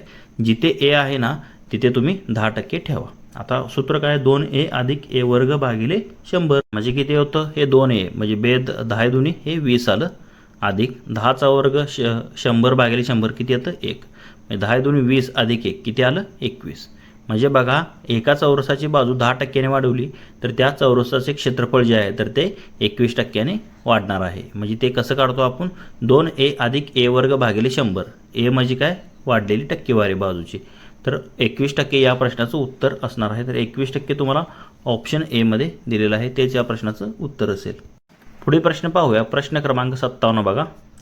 नाटकाच्या तिकिटांची किंमत 25% वाढवल्यामुळे खप 15% कमी झाला तर एकूण उत्पन्नात म्हणजे शेकडा वाढ किंवा घट किती झाली बघा, हे आपल्याला विचारलेलं. बघा, सुरुवातीला आपल्याला काय दिलेलं आहे, नाटकाच्या तिकिटाची किंमत 25% वाढवली. तर त्याला आपण काय म्हणतो, x बरोबर मानू. x बरोबर किती टक्क्यांनी वाढ झाली, 25% वाढ झाली. आणि त्यामुळे काय झालं, खप 15% कमी झाला. तर त्याला आपण y मानू. y म्हणजे काय, 15% कमी झालं. तर हे आपण कोणत्या सूत्रानं काढतो, आधी वाढ आणि नंतर जर खप म्हणजे काय, घट होणे. वाढ आणि घट होत असेल तर आपण कोणतं सूत्र वापरतो, x वजा y वजा xy भागिले 100. तर हे सूत्र आपण वापरतो बघा. तर आता इथे जर तुम्ही पाहिलं तर x ही किंमत बघा किती आहे, तिथे 25 ठेवा. म्हणजे 25 वजा y ची किंमत किती आहे, 15 आणि वजा xy म्हणजे 25 गुणुले किती, 15. हे जर केलं तर किती येतं, तर ते येतं 3.5 म्हणजे 375 येतं. आणि 375ला जर हे 100 भागलं तर काय येणार आहे, 3.75 येईल. म्हणजे इथे जर तुम्ही पाहिलं तर हे 25मधून 15 आणि हे 3.75 म्हणजे किती, 25मधून 18.75 वजा केले तर किती राहतात, 6.25. म्हणजे 6.25% जे आहे तर ती काय होणार आहे, शेकडा वाढ होणार आहे बघा. तर शेकडा वाढ जी आहे तर ती 6.25% होईल, जे की ऑप्शन ए मध्ये दिसत आहे, दिलेलं आहे, त्याच्या प्रश्नाचं उत्तर असेल. पुढील प्रश्न पाहूयात. प्रश्न क्रमांक 58 बघा. ज्योती व वंदना यांनी लघु उद्योगासाठी बँकेकडून समान कर्ज एकाच दराने सरळ व्याजाने घेतले होते. म्हणजे दोघींनी काय केले, सरळ व्याजाने बँकेकडून कर्ज एकाच दराने घेतलं होतं. ज्योतीने 2 वर्षात 8,680 रुपये व वंदनाने 5 वर्षात 11,200 रुपये भरून कर्जाची परतफेड केली तर त्यांनी प्रत्येकी किती रुपये कर्ज घेतले होते. म्हणजे कर्ज किती घेतले होते म्हणजे आपल्याला मुद्दल इथे काढायची आहे बघा दोघींची, आणि दोघींनी एकच मुद्दल घेतलेली आहे. म्हणजे आणि दोघींनी किती रास भरलेली आहे. हिनं 2 वर्षात 7,680 भरली आणि हिनं 5 वर्षात एवढी भरलेली आहे. तर यावरून आपल्याला काय मिळणार आहे, सरळ व्याज मिळेल आणि त्यावरून आपल्याला काय मिळणार आहे, मुद्दल मिळणार आहे. तर गणितात दिल्याप्रमाणे बघा, ज्योतीने 2 वर्षात 8,680 रुपये व वंदनाने सरळ व्याजाने 5 वर्षात 11,200 रुपयेचं व्याज म्हणजे एकूण रक्कम भरून कर्जाची परतफेड केली आहे दोघींनी. तर आता हिनं 2 वर्षात आणि हिनं 5 वर्षात, ह्या दोघातला फरक किती आहे, 5मधून 2 गेले, राहिले किती, म्हणजे 3 वर्षाचा फरक आला. आणि ह्या दोघांमध्ये जर फरक पाहिला 11,200 आणि 8,680 मध्ये, तो येतो 2520. म्हणजे 3 वर्षाचे सरळ व्याज किती असणार आहे, 2520 असेल. मग 1 वर्षात किती असणार आहे, 2520 भागिले हे 3, म्हणजे 2520 भागिले 3 जर केलं तर ते किती येतं, 840 रुपये. म्हणजे तुम्हाला सरळ व्याजाची रक्कम मिळाली आहे, तुम्हाला किती आली, 840 रुपये आली बघा. तर आता 2 वर्षाचे सरळ व्याज हे किती होणार आहे, 840 गुणिले 2. 1 वर्षाचं आहे 840, 2 वर्षाचं 840 गुणिले 2 म्हणजे 1,680 रुपये. हे काय झालं, 2 वर्षाचं सरळ व्याज झालं. तर आता 2 वर्षाचं आपल्याला ज्योतीचं हे काय दिलं आहे, एकूण भरलेली रक्कम म्हणजे ज्योतीने भरलेली रक्कम म्हणजे रास दिलेली आहे 2 वर्षाची 8,680 रुपये ही रास दिलेली आहे. मग सरळ व्याज बरोबर काय असतं, मुद्दल गुणिले दर गुणिले काळ भागिले 100 असतं. पण आपल्याला इथे डायरेक्ट रास दिलेली आहे. मग डायरेक्ट मुद्दल बरोबर काय असतं, रास वजा व्याज. तर मुद्दल बरोबर सूत्र काय असतं बघा, रास वजा व्याज. आता मुद्दल म्हणजे रास किती आहे, 8,680 रुपये. त्याच्यामधून जर व्याज 1,680 वजा केलं, वरचं 1,680, तर किती येतं, 7,000. तेच आपलं उत्तर असणार आहे. म्हणजे आपल्याला फक्त काय विचारलं आहे, ते कर्ज किती घेतलेलं त्याने, म्हणजे मुद्दल किती होती ती विचारली. तर 7,000 या प्रश्नाचं उत्तर असेल. तर 7,000 हा पर्याय एमध्ये दिलेला आहे, त्याच्या प्रश्नाचं उत्तर असणार आहे. तसेच मित्रांनो, तुम्हाला जर या पेपरची PDF हवी असेल तर आपले टेलिग्राम चॅनल आहे, त्याची लिंक तुम्हाला या व्हिडिओच्या डिस्क्रिप्शनमध्ये भेटून जाईल. पुढील प्रश्न पाहूयात. प्रश्न क्रमांक 59 पहा. सर्वात मोठी 1 अंकी मूळ संख्या व सर्वात लहान 2 अंकी संयुक्त विषम संख्या यांचा गुणाकार किती असणार आहे. सर्वात मोठी 1 अंकी मूळ संख्या कोणती आहे, 7 आहे. सर्वात मोठी 1 अंकी मूळ संख्या कोणती आहे, 7 आहे. आणि सर्वात लहान 2 अंकी संयुक्त विषम संख्या. आता संयुक्त विषम संख्या म्हणजे काय असते, तर अशी संख्या जी मूळ नसते त्याला आपण संयुक्त म्हणतो, म्हणजे त्या संख्येला भागही जातो पण ती विषम असते. तर आता 11 पाहूया. 11 ही मूळ संख्या आहे, 13 ही मूळ संख्या आहे. म्हणजे दोन्ही विषम आहेत पण ह्या मूळ संख्या आहेत. आपल्याला विषम आणि संयुक्त पाहिजे. पुढची काय असणार आहे, 15. म्हणजे 15 कशी आहे, विषम ही आहे आणि संयुक्त आहे. तर म्हणजे सर्वात लहान आहे ही, सर्वात लहान 2 अंकी संयुक्त विषम संख्या आहे 15. ह्या दोघांचा गुणाकार विचारलेला आहे, 15 आणि 7 यांचा. तर 15 7 किती येतं, 105. म्हणजे 105 आपलं उत्तर असणार आहे. म्हणजे सर्वात मोठी 1 अंकी मूळ संख्या 7 व सर्वात लहान 2 अंकी संयुक्त विषम संख्या ही 15 असेल. या दोघांचा गुणाकार 15 7 105 येईल. तर 105 हे तुम्हाला ऑप्शन डी मध्ये दिलेलं आहे, त्याच्या प्रश्नाचं उत्तर असेल. पुढील प्रश्न पाहूयात. प्रश्न क्रमांक 60 बघा. 72ने निशेष भाग जाणारी खालीलपैकी संख्या कोणती. तर बघा 72चे 2 अवयव कोणते आहेत, 8 आणि 9. 8 9 72. 8 आणि 9ने जर गुणाकार केला तर किती येतो, 8 9 72 येतो.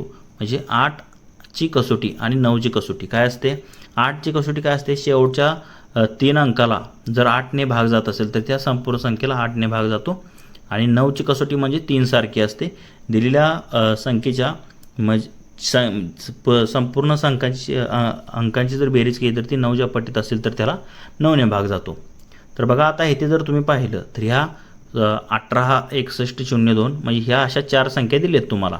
तर यापैकी जर ऑप्शनमध्ये बघा थोडे इथे खाडाखोड केलेली आहे. तर इथे काय आहे, 97,344 ही संख्या आहे बघा. तर या 344मध्ये जर तुम्ही शेवटच्या 3 अंकाला 8ने जर भाग गावला तर त्याला संपूर्ण संख्येला 8ने भाग जात असतो. तर बघा 8 म्हणजे 344 म्हणजे 8 चौक हे 32 आलं, उरले 2 वरून घेतले 4, 8 त्रिक 24 म्हणजे 344ला 8ने भाग जातो. या सर्व अंकांची जर बेरीज केली 9 7 16 16 आणि हे 4 आणि 4 8, 16 आणि 8 24 आणि हे 3 27 म्हणजे 27 भागिले 9. हे 9च्या पटीत आहे. मग 97,344 या संख्येला 8 व 9ने भाग जातो, म्हणून त्या संख्येला 72ने निशेष भाग जाईल, जे की ऑप्शन बी मध्ये दिलेलं आहे बघा. तर तेच या प्रश्नाचं उत्तर असणार आहे. 72ने निशेष भाग जाणारी संख्या कोणती? 97,344. पुढील प्रश्न पाहूयात. प्रश्न क्रमांक 61 बघा. एका पुस्तकाचा 3/5 भाग आणि 15 पाने वाचल्यानंतर 125 पाने वाचावयाची शिल्लक राहतात, तर त्या पुस्तकाचा एकूण पाने किती असणार आहेत? तर आता हे कसं सॉल्व करतो आपण? समजा एकूण पुस्तकाचा भाग किती आहे? 1 हा भाग आहे आपण मानूया. तर आता त्याने काय दिले? त्या पुस्तकात 3/5 भाग म्हणजे 3/5 भाग त्या पुस्तकाचा, म्हणजे किती होईल? 3/5 भाग आणि 15 पाने वाचली म्हणजे अधिक 15, तर एकूण किती पाने उरतात? 125 उरतात, म्हणजे हे अधिक 125 येणार आहे. म्हणजे हे एवढा टोटल भाग असणार आहे. x बरोबर 3/5 अधिक 15 अधिक 125. तर 15 आणि 125 हे किती होणार आहेत? तर ते होतात 140 होतात. म्हणजे आता हे समीकरण आता हे तुम्हाला सोडवावं लागेल. तर हे 3/5 अधिक 140 आहे.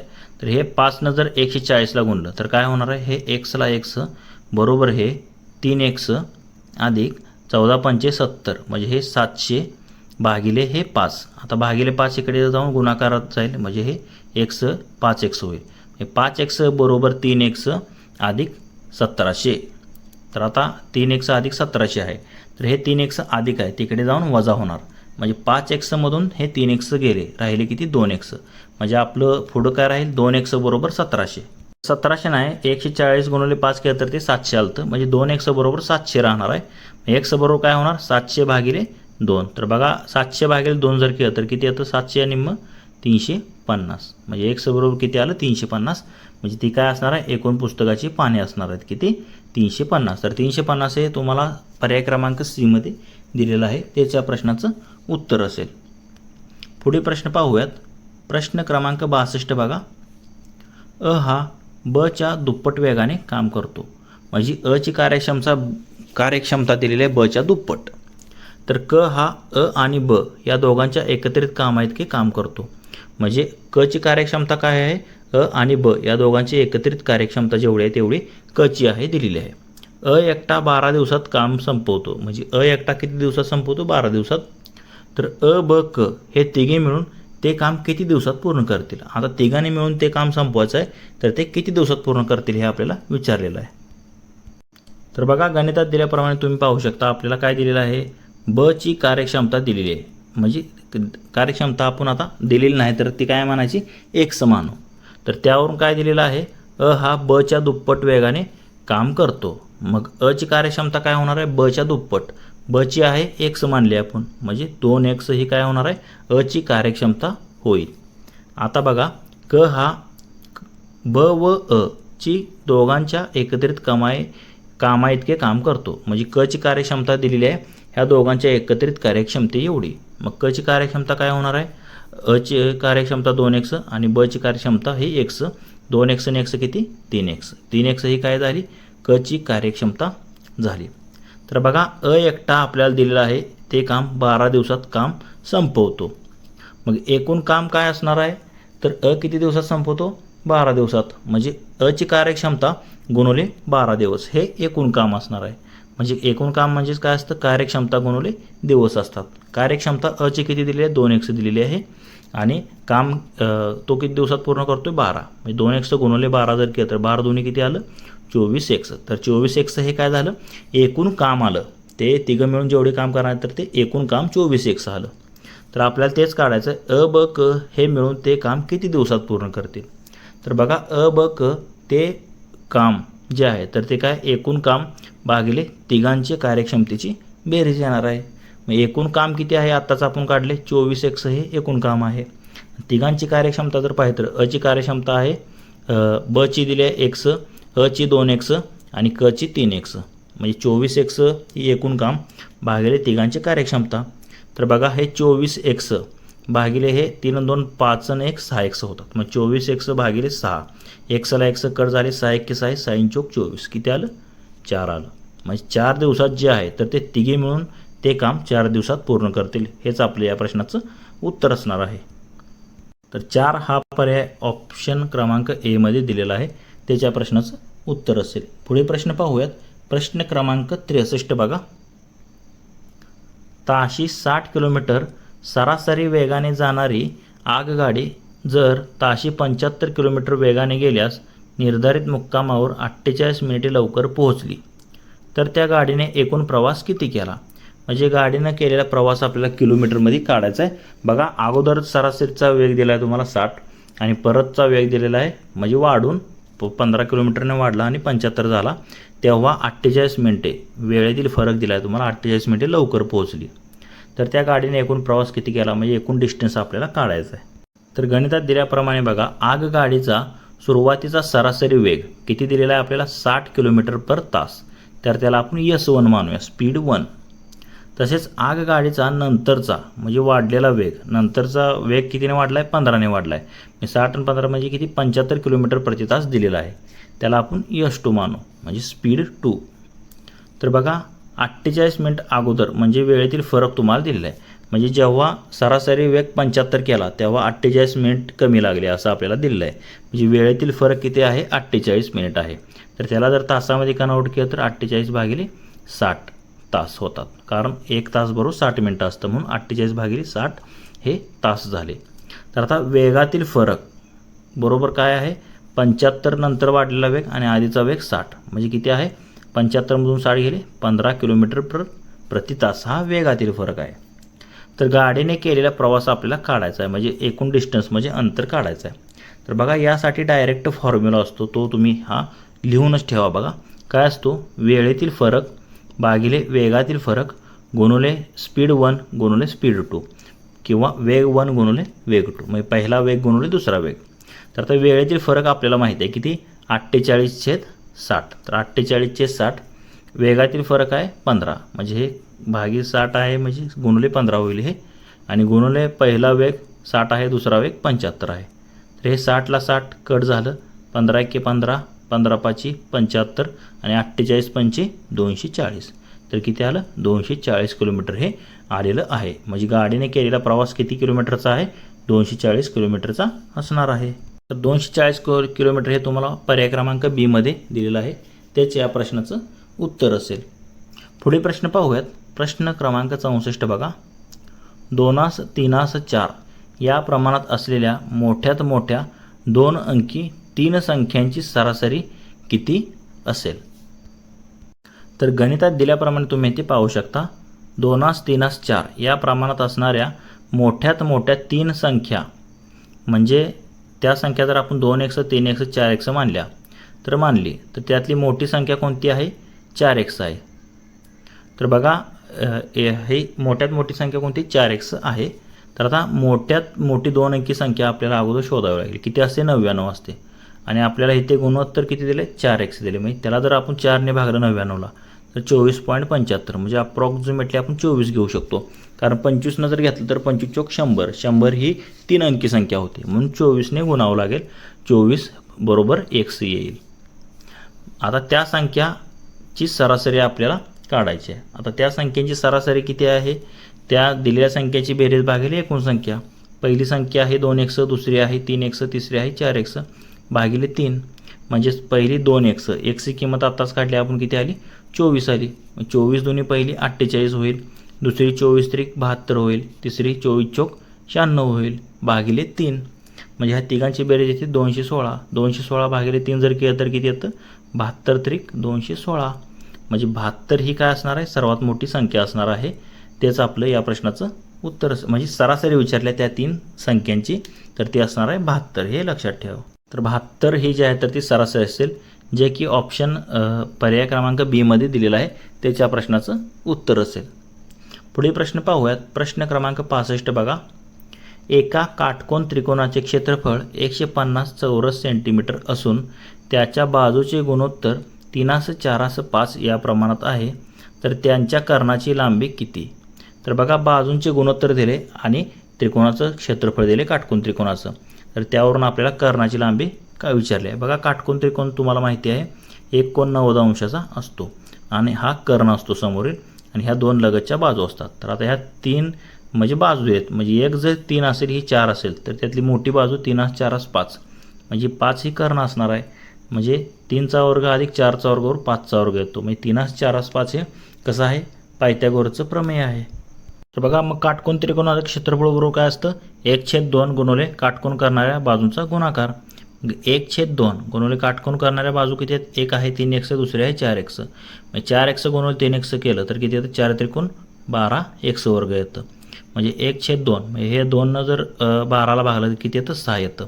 म्हणजे 6x वर्ग हे क्षेत्रफळ आलं. पण आपल्याला क्षेत्रफळ दिलेलं आहे 150 म्हणजे 6x बरोबर 150 आपण म्हणू शकतो.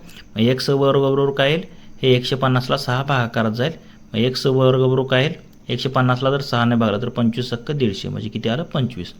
मग x वर्ग बरोबर 25 आलं. मग x किती येणार आहे 5 येणार आहे. x ची किंमत आपल्याला मिळालेली आहे किती 5. तर बघा मग असा हा त्रिकोण आहे. 4x 3x 5x बाजू आहेत. x ची किंमत मिळालेली आहे 5. मग कर्णाची लांबी विचारली. कर्णाची लांबी 5x म्हणजे 5 गुणिले x ची किंमत आलेली आहे 5. 5 5 किती होईल 25. म्हणजे 25 सेंटीमीटर ही कर्णाची लांबी असणार आहे. बाजू 5 त्रिक ही 15 येईल आणि 5 चौक 20 येईल. म्हणजे 20 25 20 15 आणि 25 ह्या बाजू असतील. तर कर्ण आपल्याला विचारलेला तर किती आली कर्णाची लांबी तर ती आलेली आहे 25 सेंटीमीटर. ऑप्शन ए या प्रश्नाचं उत्तर असणार आहे. पुढील प्रश्न पाहूयात. प्रश्न क्रमांक 66 बघा.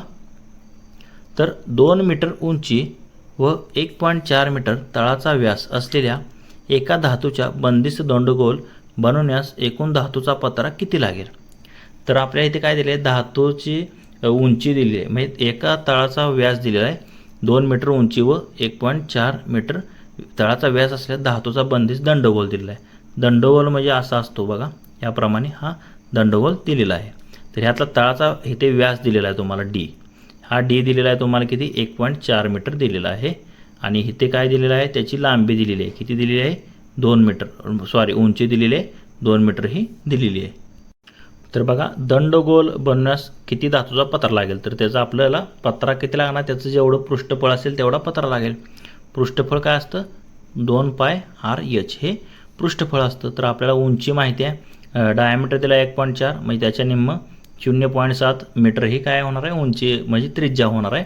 आणि पायची किंमत असते 22/7. तर बघा याप्रमाणे आपण इथे एका डायग्राम काढलेला आहे. म्हणजे दंडगोलाची उंची तुम्हाला दिलेली आहे तळाचा व्यास दिलेला आहे 1.4 मीटर. मग त्रिज्या आपण काढली d/2 म्हणजे 1.4/2 म्हणजे 0.7 मीटर होणार आहे. ही r असणार आहे आणि उंची तुम्हाला दिलेली आहे 2 मीटर. मग बंदिस्त दंडगोलाचे एकूण पृष्ठफळ काय असतं 2πr कंसात h + r असतं.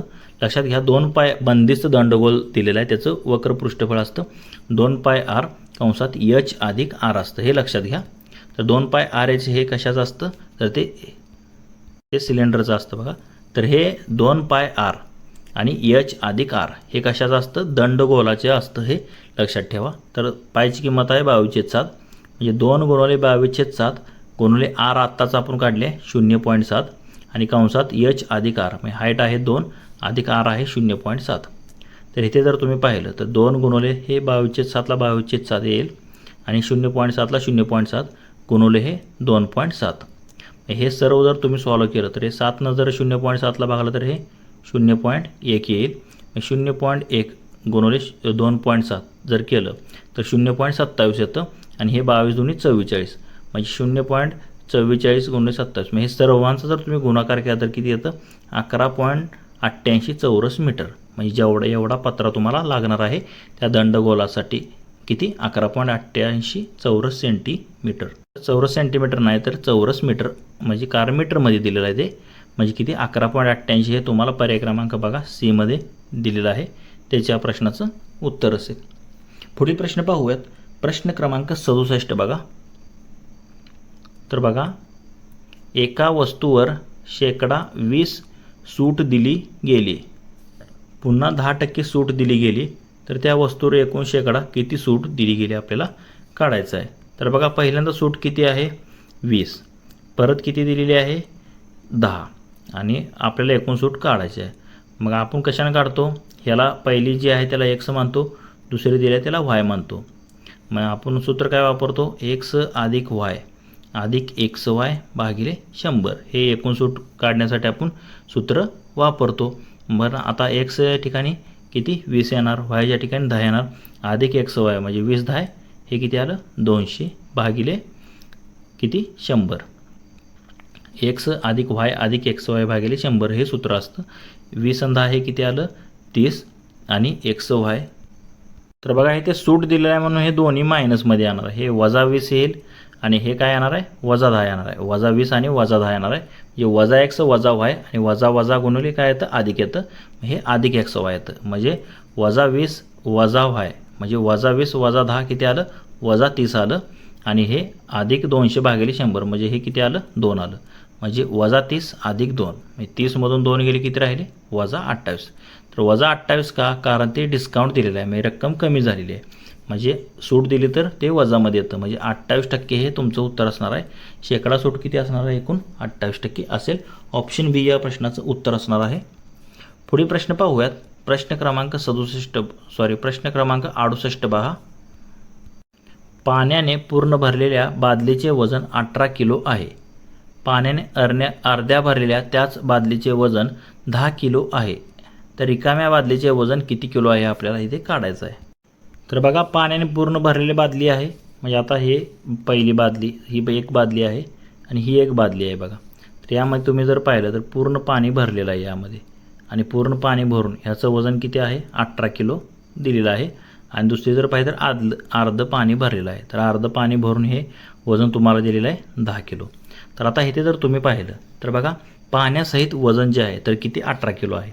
आता तीच बादली आता दुसरी बादली इथे दिलेली आहे. आता बादलीचं वजन तर सेमच असणार आहे म्हणजे दोन्हीकडं, पण इथे काय झालं अर्ध पाणी कमी केलं त्यातलं म्हणजे अर्ध पाणी कमी केल्यामुळे काय झालं वजन 10 किलो झालं. आधी किती होतं 18 होतं. म्हणजे बघा 18तून जर तुम्ही 10 वजा म्हणजे हे 18 होतं आणि हे 10 झालं इथे. म्हणजे 18 आणि 10 फरक कितीचा पडला 8. म्हणजे पाण्याचं वजन अर्ध पाण्याचं वजन किती आलं हे 8 किलो. अर्ध पाण्याचं म्हणजे 8 किलो हे अर्ध पाण्याचं वजन आलं. मग पूर्ण पाण्याचं वजन किती होणार आहे 8 आणि 8 किती 16 किलो हे पूर्ण पाण्याचं वजन होणार आहे. मग एकूण बादलीसहित वजन तुम्हाला माहिती आहे 18 किलो. पाण्याचं वजन आलं 16 किलो. मग 18मधून हे 16 केल्यावर आपल्याला काय मिळणार आहे बादलीचं वजन मिळेल. 18मधून 16 गेले राहिले किती 2 म्हणजे 2 किलो हे काय असणार आहे बादलीचं वजन असणार आहे. तर रिकाम्या बादलीचे वजन किती असेल तर ते 2 किलो असेल, जे की पर्याय क्रमांक ए मध्ये दिलेला आहे. पुढील प्रश्न पाहूयात. प्रश्न क्रमांक 69 बघा. तर एक तुम्हाला संख्या मालिका दिलेली आहे 3 7 11 15. तर या संख्या मालिकेतील क्रमाने येणारी 40वी संख्या कोणती असेल तुम्हाला शोधायचं आहे. तर बघा क्रमाने येणारी संख्या शोधण्यासाठी आपण एक फॉर्म्युला वापरतो. तर आता गणितात दिल्याप्रमाणे तुम्ही पाहू शकता 3 7 11 15 या क्रमाने येणारी 40वी संख्या म्हणजे TN आपल्याला काढायची आहे. तर बघा TN बरोबर सूत्र असतं एक क्रमाने येणारी संख्या काढायचं काय असतं A अधिक N वजा 1 गुणवले D. तर हे सूत्र तुम्ही लिहूनच ठेवा. दिलेल्या येणारे क्रमाने येणारी संख्या तर ती काय असतं सूत्र TN म्हणजेच A अधिक N वजा 1 गुणवले D किंवा शेवटचे पद ज्याला आपण म्हणतो ते काढायचं हे सूत्र असतं. तर A म्हणजे काय असतं पहिली संख्या, तर इथे 3 दिलेली आहे तुम्हाला पहिली संख्या. त्याप्रमाणे D म्हणजे फरक असतो 3 7 11 15 फरक 4 4चा दिलेला आहे. मग D डिफरन्स तुम्हाला दिलेला आहे 4 आहे. आणि कितीवी संख्या काढायची 40वी म्हणून हे N बरोबर 40. तर बघा T40 म्हणजे N ची किंमत 40 आहे. T40 बरोबर काय A अधिक N वजा 1 गुणवले D. A आहे पहिली संख्या 3 अधिक N आहे 40 वजा 1 गुणवले D आहे 4. 40 वजा 1 केल्यावर किती येतं 39 गुणवले हे 4 3 ला 3 म्हणजे 3 अधिक 39 चोक 156 किती आलं 156 आणि 3 59. म्हणजे 3 7 11 15 या क्रमाने येणारी 40वी संख्या कोणती असणार आहे 359. तेच आपलं या प्रश्नाचं उत्तर असेल. तर इथे 159 हे तुम्हाला पर्याय क्रमांक बी मध्ये दिलेलं आहे, त्याच्या प्रश्नाचं उत्तर असणार आहे. पुढील प्रश्न पाहूयात. प्रश्न क्रमांक 70 बघा. एका रानात पहिल्या रांगेत 24 झाडे आहेत, दुसऱ्या रांगेत 27 झाडे आहेत व तिसऱ्या रांगेत 30 झाडे आहेत. अशा क्रमाने एकूण 30 रांगा असल्यास एकूण झाडे किती होतील. तर बघा मगाशी आपल्याला काय विचारलेलं TN म्हणजे 40वं पद विचारलेलं. तसंच आता हे त्याचप्रमाणे गणित आहे. फक्त आता काय करावं लागेल एकूण रांगातील झाडांची संख्यांची बेरीज करावी लागेल. म्हणजे एक स्टेप फक्त मगाच्या सारखी त्यामध्ये वाढणार आहे पुढे. तर बघा आता गणितात दिल्याप्रमाणे एकूण रांगा म्हणजे n बरोबर 30 दिलेला आहे. पहिली रँक 24, दुसरी 27, तिसरी 30, म्हणजे फरक तिन्ही रांगाचा फरक वाढत गेलेला आहे. अशा एकूण किती 30 रांगा आहेत असं आपल्याला दिलेलं आहे. मग आता ह्यासाठी आपल्याला काय करावं लागतं, शेवटचे पद म्हणजे 30वे पद रांगेचं हे शोधावं लागेल. म्हणजे 30व्या रांगेमध्ये किती झाडं असणार हे शोधावं लागेल. हे शेवटचे पद ते कसे काढतो, मगाचं सूत्र आहे a अधिक n वजा 1 गुणवले d. म्हणजे टी 23 30वे पद काढायचं आहे. म्हणजे डिफरन्स आहे 3चा. ए म्हणजे पहिली संख्या आहे 24, n बरोबर 30, एकूण 30 संख्यांचं काढायचं आहे. मग टी 30 बरोबर काय असतं, a अधिक n वजा 1 गुणवले d. ए आहे 24 अधिक n वजा 1 म्हणजे 30 वजा 1 गुणवले डिफरन्स आहे 3. म्हणजे 24 अधिक 30मधून 1 गेले किती राहिले 29 आणि 29 तरी किती 87. म्हणजे 24 अधिक 87 बरोबर किती आलं, तर आलं 111. तर बघा 111 ही काय झाली 30व्या रांगेतील झाडांची संख्या झाली. मग आपल्याला काय करायचं आहे, त्या 30व्या रांगेच्या पदांची बेरीज काढायची आहे. मग पहिलं 24, 27 या फरकाने जाणाऱ्या 30पर्यंत रांगाची बेरीज काढायची आहे. तर त्यासाठी फॉर्म्युला असतो n/2 कंसात पहिले पद अधिक शेवटचे पद. तर शेवटचे पद आत्ताच आपण काढले 111, n माहिती आहे एकूण 30 रांगा आहेत. 30/2 कंसात पहिले पद आहे 24, कारण सुरुवातीच्या रांगेत 24 झाडे दिली आहेत. 24 अधिक शेवटचं पद आत्ताच काढले 111. 30/2 म्हणजे येतं 15 गुणुले हे 24 आणि 111 यांची बेरीज येते 135. आता 15 गुणुले 135 जर केलं तर 15×5 = 75, 15×5 = 75 हातचे आले 7, 15 ते 45 आणि 7 किती येतं 52, 2 हातचे आले 15, 15×1 = 15 आणि 15 किती झालं 30, 15×1 = 15 आणि 15 आणि 5 किती झालं 20, म्हणजे किती आलं 2025. तर बघा एकूण 2025 झाडे जी आहेत तर ती लावावी लागतील. तर 2025 हे तुम्हाला पर्याय क्रमांक ए मध्ये दिलेलं आहे. तेच या प्रश्नाचं उत्तर असणार आहे. पुढील प्रश्न पाहूयात. प्रश्न क्रमांक 71 बघा. एका व्यक्तीचे वय त्याच्या मुलाच्या वयापेक्षा 24ने जास्त आहे. म्हणजे दोघांच्या वयातील फरक दिला आहे 24. 2 वर्षानंतर त्याचे वय मुलाच्या वयाच्या दुप्पट होते. म्हणजे वडिलांचं वय मुलाच्या वयाच्या दुप्पट होते कधी 2 वर्षानंतर. तर त्याच्या मुलाच्या आजचे वय किती, तर आपल्याला मुलाचं आजचं वय काढायचं आहे. तर गणितात दिल्याप्रमाणे बघा वडिलांचे वय मुलापेक्षा 24 वर्षांनी जास्त आहे असं दिलेलं आहे. जर वडिलांचं वय x मानलं व मुलाचे वय y मानलं तर आपलं समीकरण एक काय, दोघांच्या वयामध्ये 24चा फरक आहे. म्हणजे वडिलांचं वय x वजा मुलाचं वय y बरोबर 24 हे समीकरण 1 आलं. त्यानंतर काय म्हटले, 2 वर्षानंतर वडिलांचे वय मुलाच्या वयाच्या दुप्पट होते. वडिलांचं आजचं वय x आहे, 2 वर्षानंतर x अधिक 2 होईल, मुलाचं पण y अधिक 2 होईल आणि त्याच्या दुप्पट होतो वडिलांचं वय. म्हणजे x अधिक 2 बरोबर y अधिक 2 हे मुलाचं वय 2 वर्षानंतरचं त्याच्या दुप्पट म्हणजे गुणुले 2. म्हणजेच x अधिक 2 बरोबर हे 2 ना आत गुणलं 2y अधिक हे बेदोनी 4. म्हणजे x वजा हे y 2y इकडे येईल, x वजा 2y बरोबर हे 4मधून हे 2 वजा होईल. म्हणजे x वजा 2y बरोबर 2 हे समीकरण तुमचं दुसरं आलं. तर आता समीकरण 1 मधून समीकरण 2 वजा करू. समीकरण 1 आहे x वजा y बरोबर 24, समीकरण 2 आहे x वजा 2y बरोबर 2. तर आता हे अधिक x आहे तर त्याचं वजा चिन्ह होईल, अधिक 2 वजा 2y त्याचं वजा गुणवले वजा अधिक येतं आणि हे अधिक 2 आहे त्याचं वजा होतं. म्हणजे अधिक x वजा x हे कट होईल, अधिक 2y मधून हे y गेले y राहिले आणि 24मधून हे 2 गेले राहिले किती 22. म्हणजे y ची किंमत तुम्हाला आली 22. म्हणजे y म्हणजे मुलाचं वय आलं 22, त्याचं आपल्याला विचारले.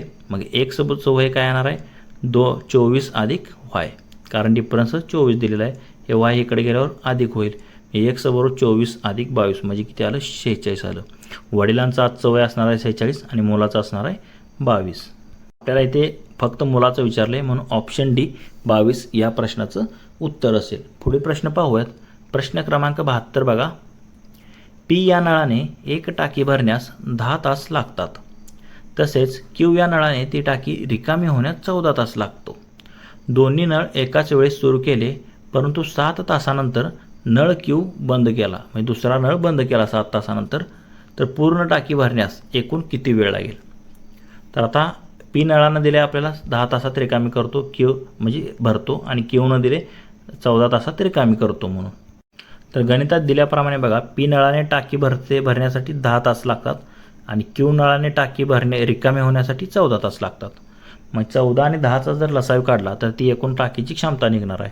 मग 14 पंचे 70, म्हणजे 70 हा काय झाला तर एकूण लसावी झाला, म्हणजे लसावी आला त्याचा LCM, म्हणजे एकूण टाकीचा भाग झाला 70 भाग एवढं टाकीत पाणी मावतं.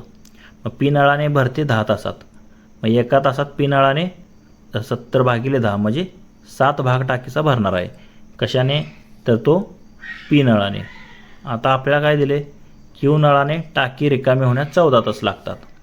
मग एका तासात 70 भागिले 14 म्हणजे किती, टाकीचा 5 भाग रिकामा होतो. मग दोन्हीच नळ एकत्र जर सुरू केले तर 1 तासात टाकीचा हा 7 भाग ए नळाने भरेल, पी नळाने भरेल आणि क्यू नळाने 5 भाग रिकामा होईल एका तासात. म्हणजे 7मधून 5 गेली 2, म्हणजे एका तासात तुमचा टाकीचा 2 भाग भरणार आहे. कधी, जेव्हा 2 नळ एकाच वेळी सुरू केले तेव्हा.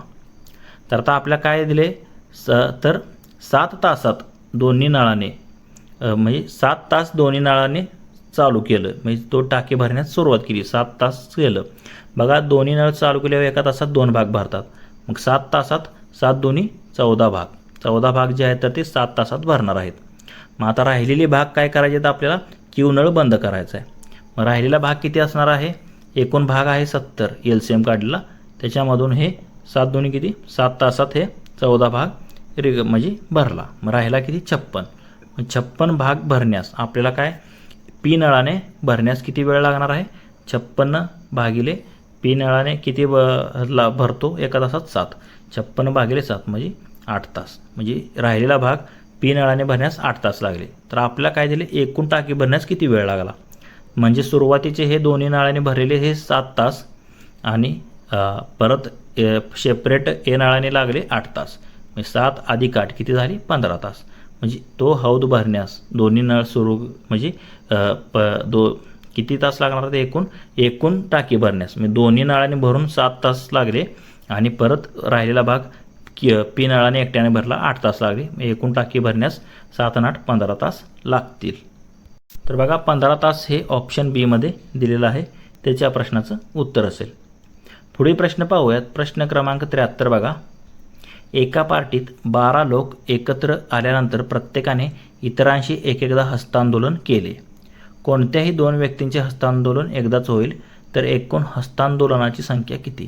तर यासाठी मी तुम्हाला अगोदर सूत्र सांगितले, n कंसात n वजा 1 भागिले 2 हे सूत्र असतं. तर n म्हणजे काय असतं, दिलेले लोक असतात.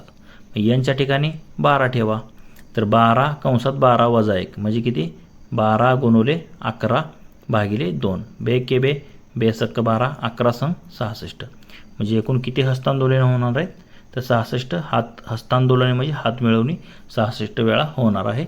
ऑप्शन सी ह्या प्रश्नाचं उत्तर असेल. तर n कंसात n वजा 1 भागिले 2 हे सूत्र लक्षात ठेवा. पुढील प्रश्न पाहूयात.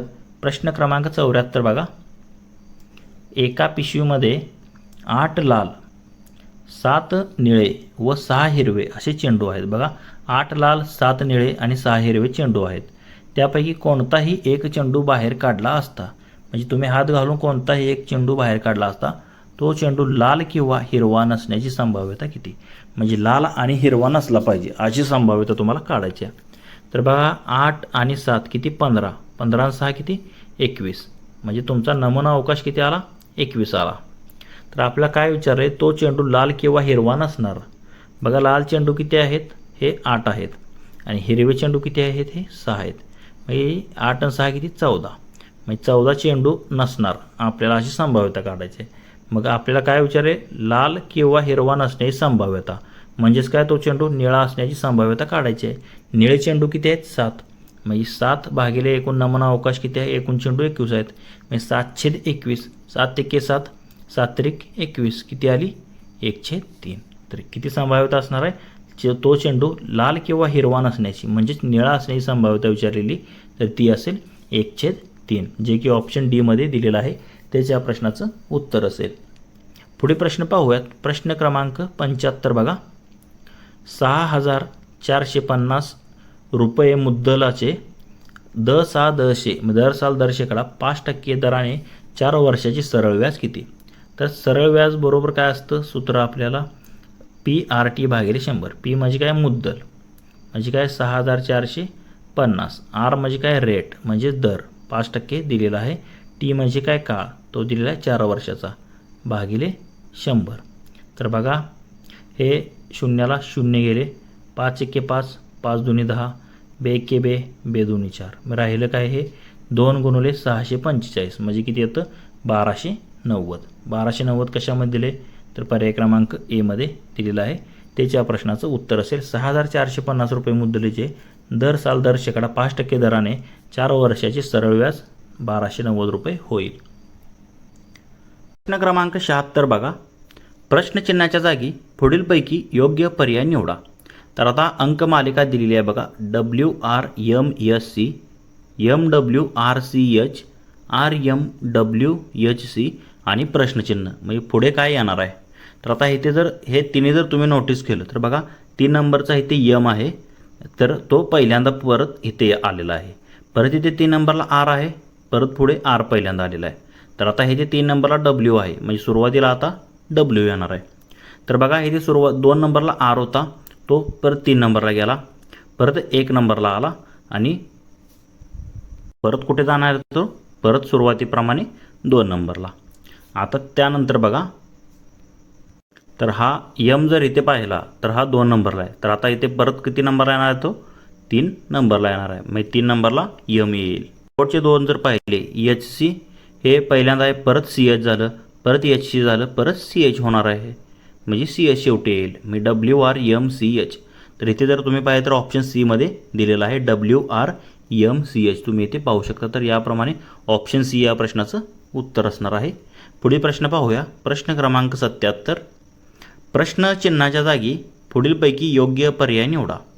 तर बघा याप्रमाणे आपल्याला इथे अंकमालिका दिलेली आहे 2 12 36 80 150 आणि पुढे जर पाहिलं तर प्रश्नचिन्हाच्या जागी काय येईल ते आपल्याला इथे शोधायचं आहे. तर बघा तर इथे काय केलेलं आहे 1चा वर्ग अधिक 1चा घन 1चा वर्ग असतो 1 1चा घन असतो 1 यांची बेरीज केली आहे 2. परत काय केलं आहे पुढे 3चा वर्ग अधिक 3चा घन 3चा वर्ग असतो 9 अधिक 3चा घन असतो 27 27 9 पुढे 36 आलेला आहे. परत बघा 4चा घन 64 4चा वर्ग 16 यांची बेरीज पुढे 80 दिलेली आहे. म्हणजे याप्रमाणे जर पुढे पाहिलं तर 150 5चा वर्ग अधिक 5चा घन आणि मग प्रश्नचिन्हा जागी काय येणार आहे 6चा वर्ग अधिक 6चा घन 6चा वर्ग आहे 36 आणि 6चा घन आहे 216 216 अधिक 36 जर केलं तर किती येतं 252 येतं. तर 252 हे तुम्हाला पर्याय क्रमांक डी मध्ये दिलेला आहे म्हणजे प्रश्नचिन्हा जागी काय येणार आहे 252. पुढील प्रश्न पाहूयात. प्रश्न क्रमांक 78 बघा. प्रश्नचिन्हाच्या जागी पुढीलपैकी योग्य पर्याय निवडा. तर इथे देखील आपल्याला इथे ॲनॉलॉजी दिलेली आहे बघा. तर इथे काय दिलेलं आहे 15 साठी त्यांनी 51 दिलेलं आहे तर 19 साठी पुढे काय येईल असं विचारलेलं आहे. बघा त्यांनी इथे काय केले 15 साठी घेतलेलं आहे 51. तर कसं घेतलेलं आहे बघा काय केलं त्यांनी 15 गुणुले 3 केलेलं आहे. पहिल्यांदा 15 गुणुले 3 किती येतं 45 येतं आणि ह्याच्यामध्ये 15 हे अंक 5 आणि 1 किती ह्यांची बेरीज आहे 6 तर ती 6 बेरीज यामध्ये मिसळली आहे आणि पुढे 51 लिहिलेलं आहे. त्याप्रमाणे आता आपल्याला 19 साठी काढायचं आहे. तर बघा 19 गुणुले काय करावं लागेल 3 19 3 किती 57. आता 9 आणि 1 किती येतं 10 म्हणजे त्याच्यामध्ये 10 ॲड करावं लागेल 57 आणि 10 किती येतं 67 येतं म्हणजे 19 साठी किती येणार आहे 67 येईल. ॲनॉलॉजीवरती प्रश्न होता जे की ऑप्शन बी मध्ये दिलेलं आहे त्याच या प्रश्नाचं उत्तर असेल. पुढील प्रश्न पाहूयात. प्रश्न क्रमांक 79. पुढीलपैकी गटात न बसणारा शब्द ओळखा. तर बघा वाद्ये दिलेत विणा सतार सारंगी आणि बासरी. तर आता इथे जर तुम्ही पाहिलं तर विणा सतार आणि सारंगी हे कसं आपण हाताने वाजवतो पण बासरी कशी आपण करतो तोंडाने वाजवतो म्हणजे हे गटात न बसणारा शब्द असणार आहे बासरी म्हणजे ऑप्शन डी या प्रश्नाचं उत्तर असणार आहे. पुढील प्रश्न पाहूयात. प्रश्न क्रमांक 80 बघा.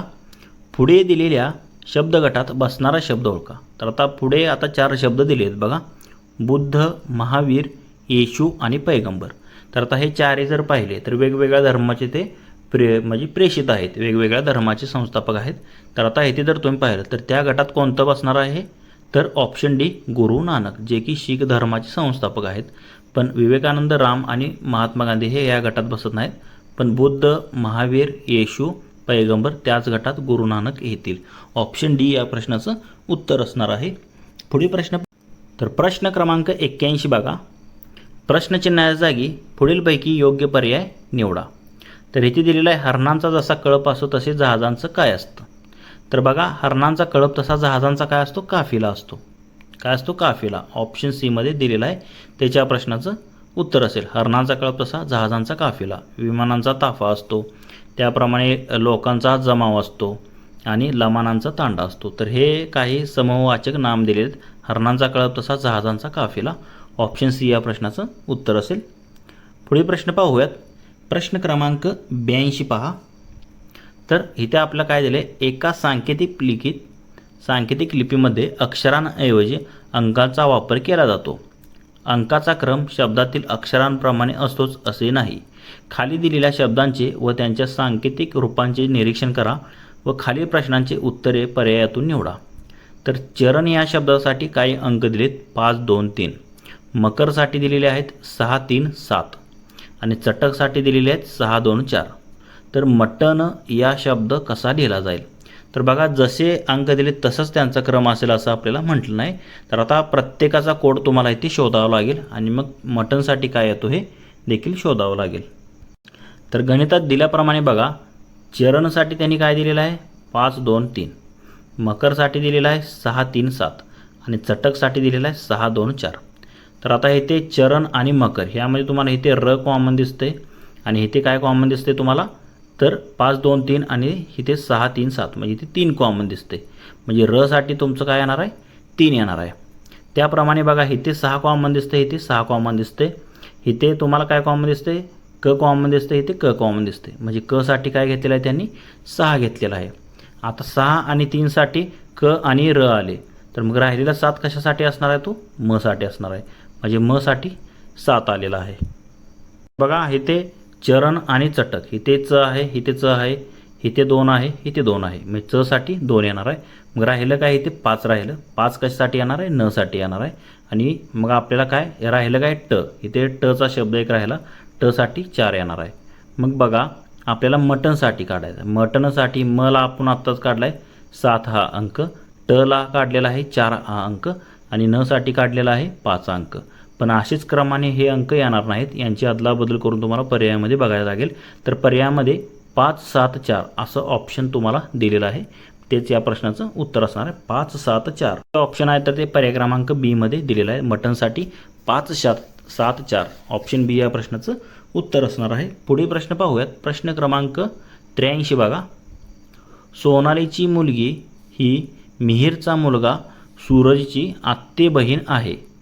तर सोनाली सूरजच्या आईची कोण असेल. म्हणजे नातेसंबंधावरती आधारित हा प्रश्न आहे. बघा, आपल्याला काय दिलेलं आहे, सोनालीची मुलगी जी कोणी आहे ती सोनालीची मुलगी, ती काय आहे, सूरजची आत्ते बहीण आहे. हा सूरज आहे. सूरजची आत्ते बहीण कोण आहे, सोनालीची मुलगी आहे. आणि सूरज कोण आहे, मिहीरचा मुलगा आहे. मग बघा, सूरजची आत्ते बहीण कोण आहे, सोनालीची मुलगी. मग सोनाली ही कोण होणार आहे, सूरजची आत्या होणार आहे. आणि मिहीर हा कोण होणार आहे, सोनालीचा म्हणजे कोण होणार आहे, भाऊ होणार आहे. आणि सूरजचा वडील दिलेला आहे आपल्याला. हे दोघे तर बहीण भाऊ आहेत. मग आपल्याला काय विचारले, सोनाली ही सूरजच्या आईची कोण असेल. आता मिहीरची आई ही सोनालीची कोण असणार आहे, भावाची बायको म्हणजे वहिनी असेल.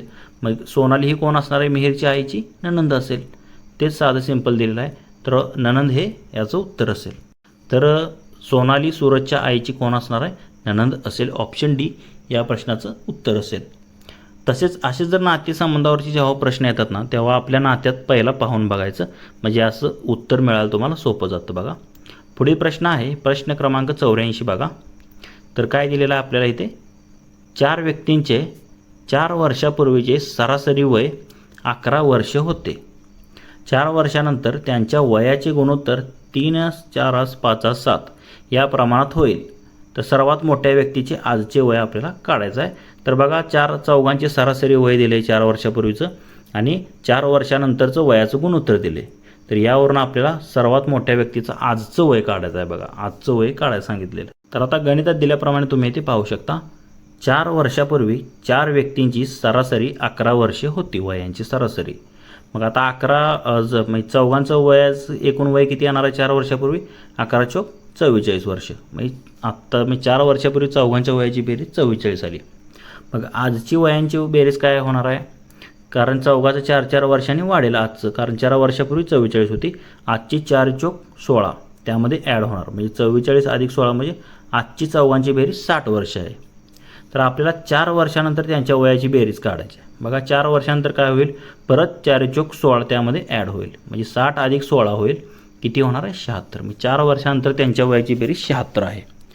तर आपलं काय दिलेलं आहे त्यांनी? 4 वर्षानंतर त्या वयाचं गुणोत्तर दिलेलं आहे. बघा 3 4 5 7 म्हणजे 3 4 7 5 12 7 19, म्हणजे हे एक्स प्रमाणात जर मानलं तर ते 19 एक्स होईल. मग एका भागाची किंमत किती असणार आहे? चौघांच्या वयाची बेरीज 19 एक्स बरोबर 76. एक्स बरोबर काय होणार आहे? 76 भागिले 19, 19 चोक 76, म्हणजे हे 4 येणार आहे एक्स ही किंमत. तर आपल्याला काय विचारायचं? सर्वात मोठ्या व्यक्तीचे 4 वर्षानंतरचे वय आपल्याला निघेल. आता बघा 4 वर्षानंतरचं त्याचं किती आहे? 7 एक्स हे गुणोत्तर आहे, म्हणजे 7 या प्रमाणात आहे तो. म्हणजे एक्स म्हणजे एक प्रमाण म्हणजे 4 आले आपलं.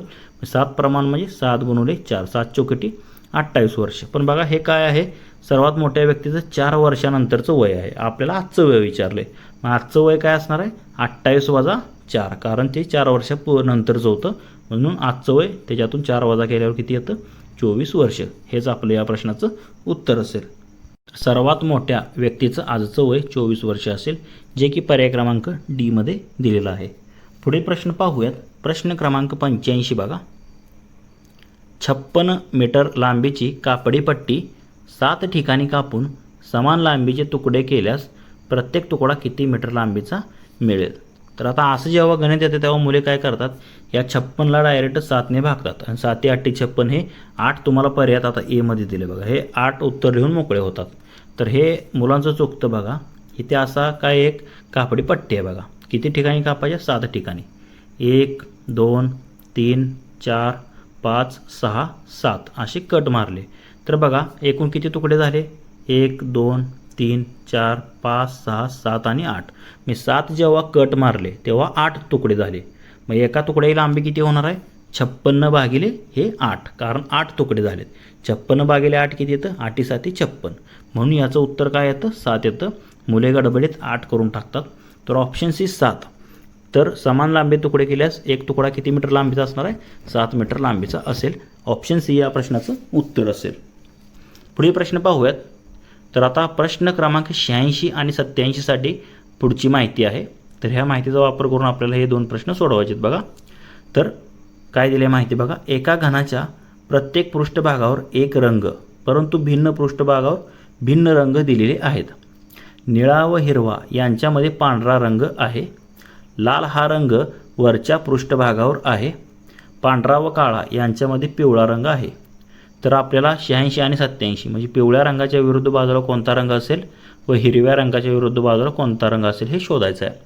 तर आता दिलेल्या माहितीचा वापर करून मी एक डायग्राम तयार केली आहे बघा. तर बघा याप्रमाणे ही डायग्राम केलेली आहे. तर इथे जर तुम्ही पाहिलं तर वरचा कलर जो आहे तर तो लाल आहे, आणि इकडच्या साईडनं जर तुम्ही पाहिलं तर हा पांढरा आहे. ह्या साईडचा जर पाहिला म्हणजे खालचा जर पाहिला तर तो कुठला कलर आहे? पिवळा आहे. ह्या साईडचा जर पाहिला उजव्या साईडचा तर तो हिरवा आहे. डाव्या साईडचा निळा आहे. मी दिलेल्या माहितीवरून मी काढलेला आहे. तर निळा आणि हिरवा यांच्यामध्ये पांढरा दिलेलं, पांढरा आणि काळा यांच्यामध्ये पिवळा दिलेलं, तर त्या माहितीवरून मी हे काढलेलं आहे. तर याबरोबर तुम्ही जर पाहिलं तर लाल वर आहे, तर त्याच्या खाली हा कोणता कलर आहे? तर पिवळा आहे. लालच्या विरुद्ध हा पिवळा आला. त्याप्रमाणे निळा कुठे दिसतो तुम्हाला? ह्या डाव्या साईडला आहे. त्याच्या विरुद्ध उजव्या बाजूला हिरवा आहे. निळ्याच्या विरुद्ध हिरवा आलेला आहे. आणि पांढरा कुठे दिसतो? ह्या इकडूच्या साईडला. मग त्याच्या पलीकडच्या साईडला कोणता कलर आहे? हा काळा आहे. इकडून ह्या साईडला म्हणजे पांढऱ्याच्या विरुद्ध काळा आहे. तर आता दिलेल्या प्रश्नावरून बघा आपल्याला प्रश्न काय विचारलेला आहे. तर विचारलेला पहिला प्रश्न, पिवळ्या रंगाच्या विरुद्ध बाजूला कोणता रंग असेल असं विचारलेलं आहे. तर बघा लाल रंगाच्या विरुद्ध पिवळा आहे, म्हणजे पिवळ्याच्या रंगाच्या विरुद्ध कोणता रंग असणार आहे? लाल रंग असेल. म्हणजेच ह्या प्रश्नाचं उत्तर काय असेल तर ते लाल रंग असेल. पिवळ्या रंगाच्या विरुद्ध कोणता रंग असणार आहे? लाल रंग असणार आहे. आणि 87वा प्रश्न बघा, हिरव्या रंगाच्या विरुद्ध बाजूला कोणता रंग असेल असं विचारलेलं आहे. तर बघा निळ्याच्या विरुद्ध हिरवा आलता, म्हणजे हिरव्याच्या विरुद्ध कोणता रंग असणार आहे? निळा रंग असणार आहे. तर बघा आपल्याला काय विचार आहे, निळ्या रंगाच्या विरुद्ध कोणता रंग, हिरव्या रंगाच्या विरुद्ध कोणता असणार आहे, निळा रंग असणार आहे. म्हणजे 86चं उत्तर असेल लाल आणि 87चं निळा. तर पुढील प्रश्न पाहूयात. प्रश्न क्रमांक 88 बघा. 340 पानांच्या पुस्तकावर पान क्रमांक घालण्यास 3 हा अंक किती वेळा वापरला लागेल. म्हणजे 3 हा अंक 340 पानांच्या पुस्तकावर, म्हणजे तुम्ही सुरुवात करायची आहे 1 पासून ते 340 पर्यंत. यामध्ये 3 हा अंक किती वेळेस छापला जाईल असं विचारलेलं आहे. तर गणितात दिल्याप्रमाणे बघा 1 ते 100 मध्ये 3 अंक हा 20 वेळेस येतो.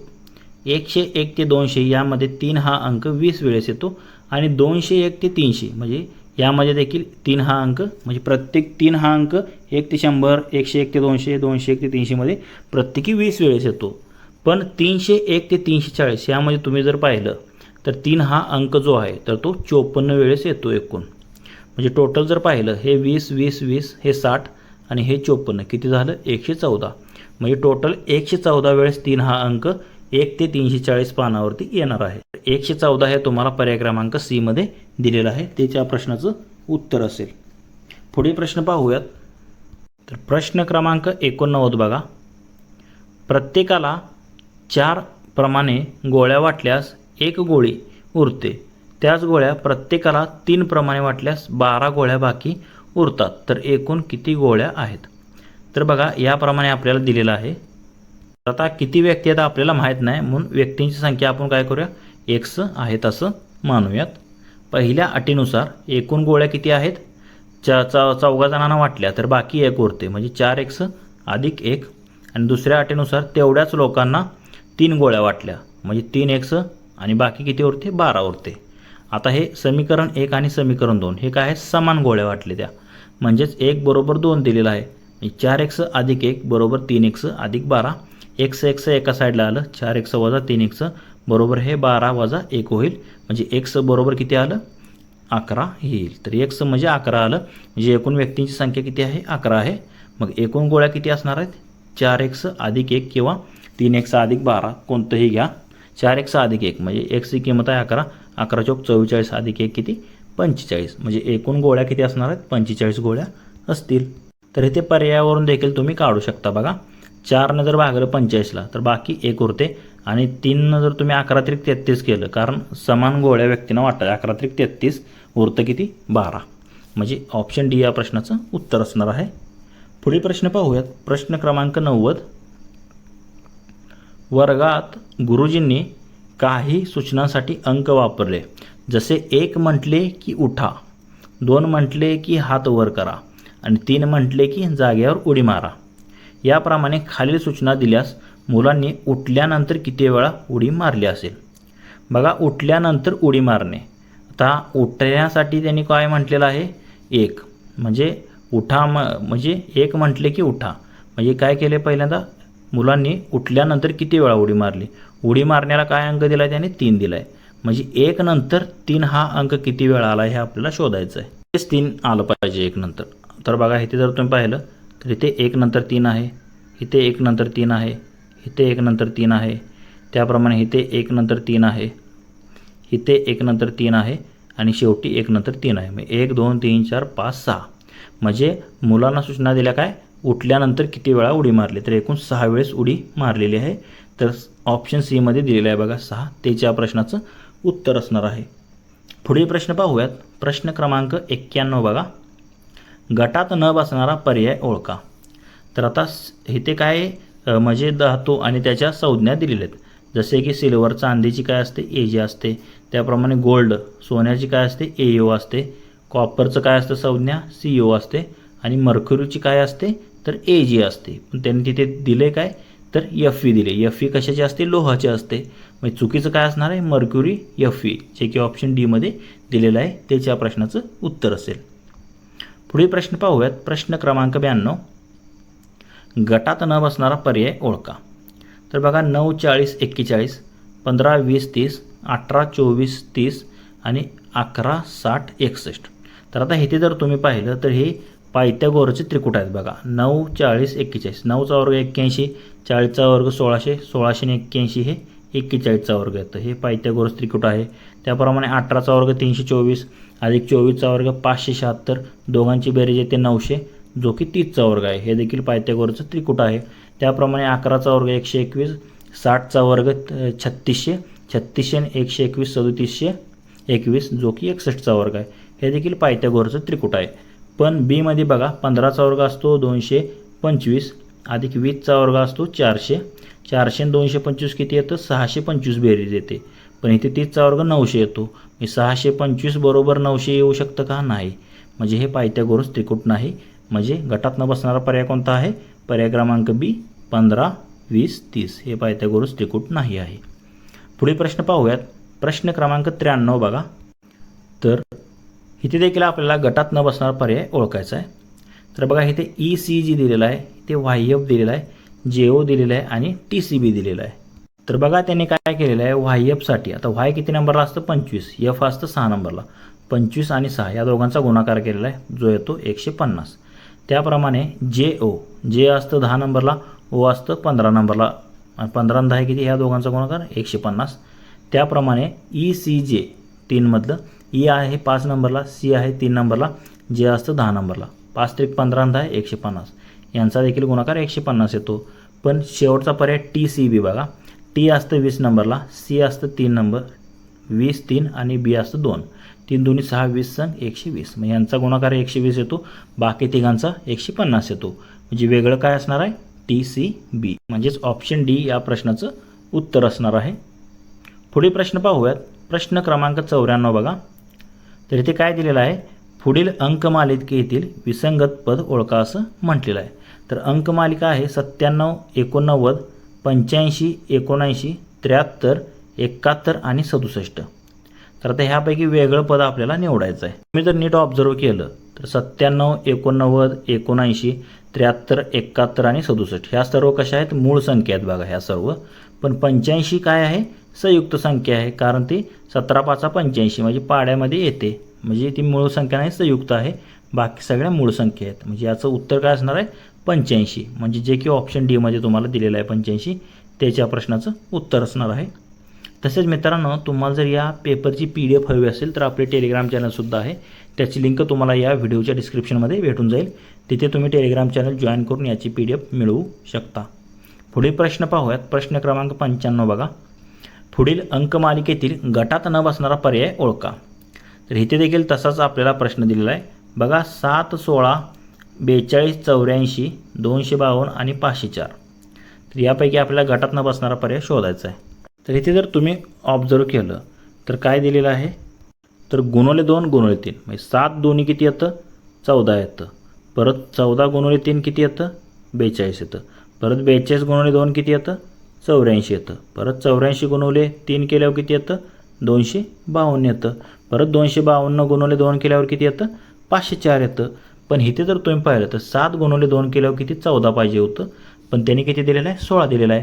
म्हणजे गुणोले 2 गुणोले 3 गुणोले 2 गुणोले 3 याप्रमाणे मालिका सुरू आहे. तर हे 16च्या जागी किती पाहिजे होतं? 14 हवं होतं.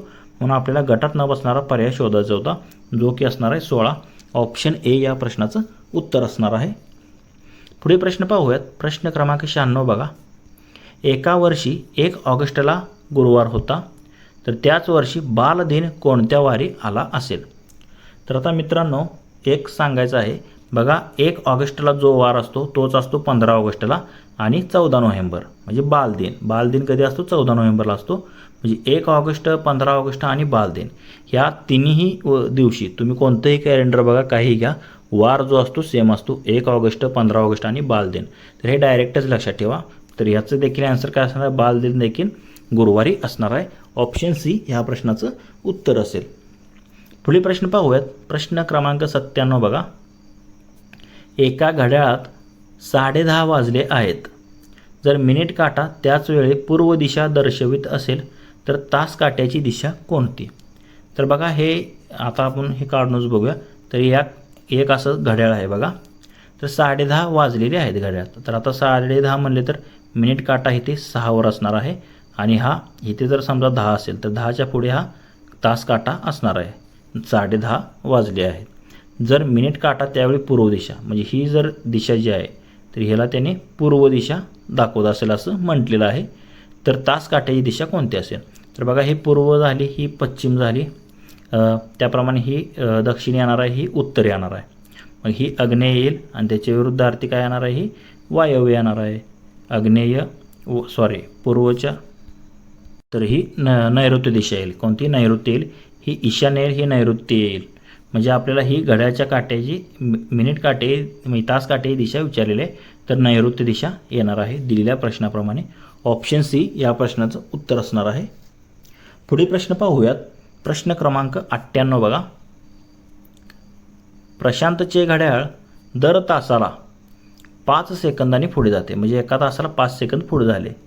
त्याने सकाळी 10 वाजता घड्याळ बरोबर लावले, तर दुसऱ्या दिवशी सकाळी 10 वाजता ते घड्याळ कोणती वेळ दाखवेल? तर बघा सकाळी 10 ते दुसऱ्या दिवशी सकाळी 10 एकूण किती तास होतात? 24 तास होतात. आणि एका तासाला 5 सेकंद पुढे जातं आहे. मग 24 तासाला 24 गुणिले 5 सेकंद म्हणजे 120 सेकंद घड्याळ पुढे जाणार आहे. 120 सेकंद म्हणजे काय? भागिले 60 केलं तर किती? 2 मिनिट येतात. म्हणजे घड्याळ जे आहे तर दुसऱ्या दिवशी 2 मिनिटं जास्त वेळ दाखवणार आहे. म्हणजे 10 वाजून 2 मिनिटे घड्याळ वेळ दाखवेल, जे की पर्याय क्रमांक सी मध्ये दिलेलं आहे. त्याच्या प्रश्नाचं उत्तर असेल. पुढील प्रश्न पाहूयात. प्रश्न क्रमांक 99 बघा. सी बरोबर 3 आणि CAT बरोबर 24, तर FAULT बरोबर काय? तर बघा सी बरोबर 3 आहे, ए बरोबर किती असतं? 1 असतं आणि टी बरोबर 20 असतं. तर त्या सर्वांची जर बेरीज केली 20 आणि 3 23 आणि 1 किती येते? 24 येते. त्याप्रमाणे आता FAULT यामध्ये F किती नंबरला असतं? 6 नंबरला असतं. A 1 नंबरला असतं. U जे आहे ते 21 नंबरला आहे. L जे आहे तर ते 12 नंबरला असतं आणि T जे आहे तर ते 20 नंबरला असतं. या सर्वांची बेरीज आपल्याला काढायची आहे. तर बघा 6 आणि हे 1 7, 7 आणि 21 28, 28 आणि 12 40, 40 आणि 20 किती? 60. म्हणजे FAULTसाठी काय येणार आहे? 60 येणार आहे. तर बघा 60 हे पर्याय क्रमांक ए मध्ये दिलेलं आहे. त्याच्या प्रश्नाचं उत्तर असेल. तर आपला या पेपरचा हा शेवटचा प्रश्न आहे बघा. प्रश्न क्रमांक 100 आहे. समजा तुम्ही वायव्य दिशेस तोंड करून उभे आहेत. तर बघा आता ह्या एकूण 8 दिशा असतात आपल्या. हे तुम्हाला दिशा माहीत असणे गरजेचं आहे. वायव्य दिशा ही आहे. तुमचं तोंड सध्या ह्या दिशेला आहे. प्रथम तुम्ही डावीकडे एका काटकोनात वळाला. डावीकडे काटकोनात वळाला म्हणजे तुम्ही कुठं आला? ह्या दिशेला आला. कोणती? नैऋत्य दिशेला तुमचं आता आला. नंतर उजवीकडे दोनदा काटकोनात, म्हणजे परत इथे एकदा आणि परत काटकोनात, म्हणजे तुम्ही सरळ 180 म्हणजे सरळ विरुद्ध झालात उजवीकडे दोनदा काटकोनात वळल्यामुळे. तर आता तुमचे तोंड कोणत्या दिशेला आहे? तर बघा आग्नेय, वायव्य, ईशान्य, नैऋत्य. सध्याला तोंड कुठं आहे? ईशान्य दिशेला असणार आहे. तर ईशान्य हे ऑप्शन तुम्हाला पर्याय क्रमांक ए मध्ये दिलेला आहे. त्याच्या प्रश्नाचं उत्तर असेल. सध्याला तुमचं तोंड हे ईशान्य दिशेला असणार आहे.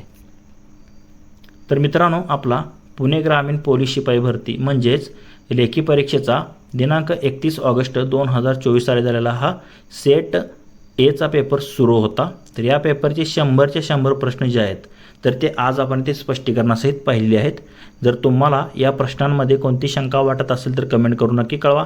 तसेच हा जर व्हिडिओ आवडला असेल तर लाईक करा, तुमच्या मित्रांना देखील शेअर करा व असेच जर नवनवीन व्हिडिओ तुम्हाला हवे असतील तर आपले YouTube channel ABK smart study subscribe करा व समोरील बेल आयकॉनवर प्रेस करा. धन्यवाद मित्रांनो. जय हिंद, जय महाराष्ट्र, जय महाराष्ट्र पोलीस.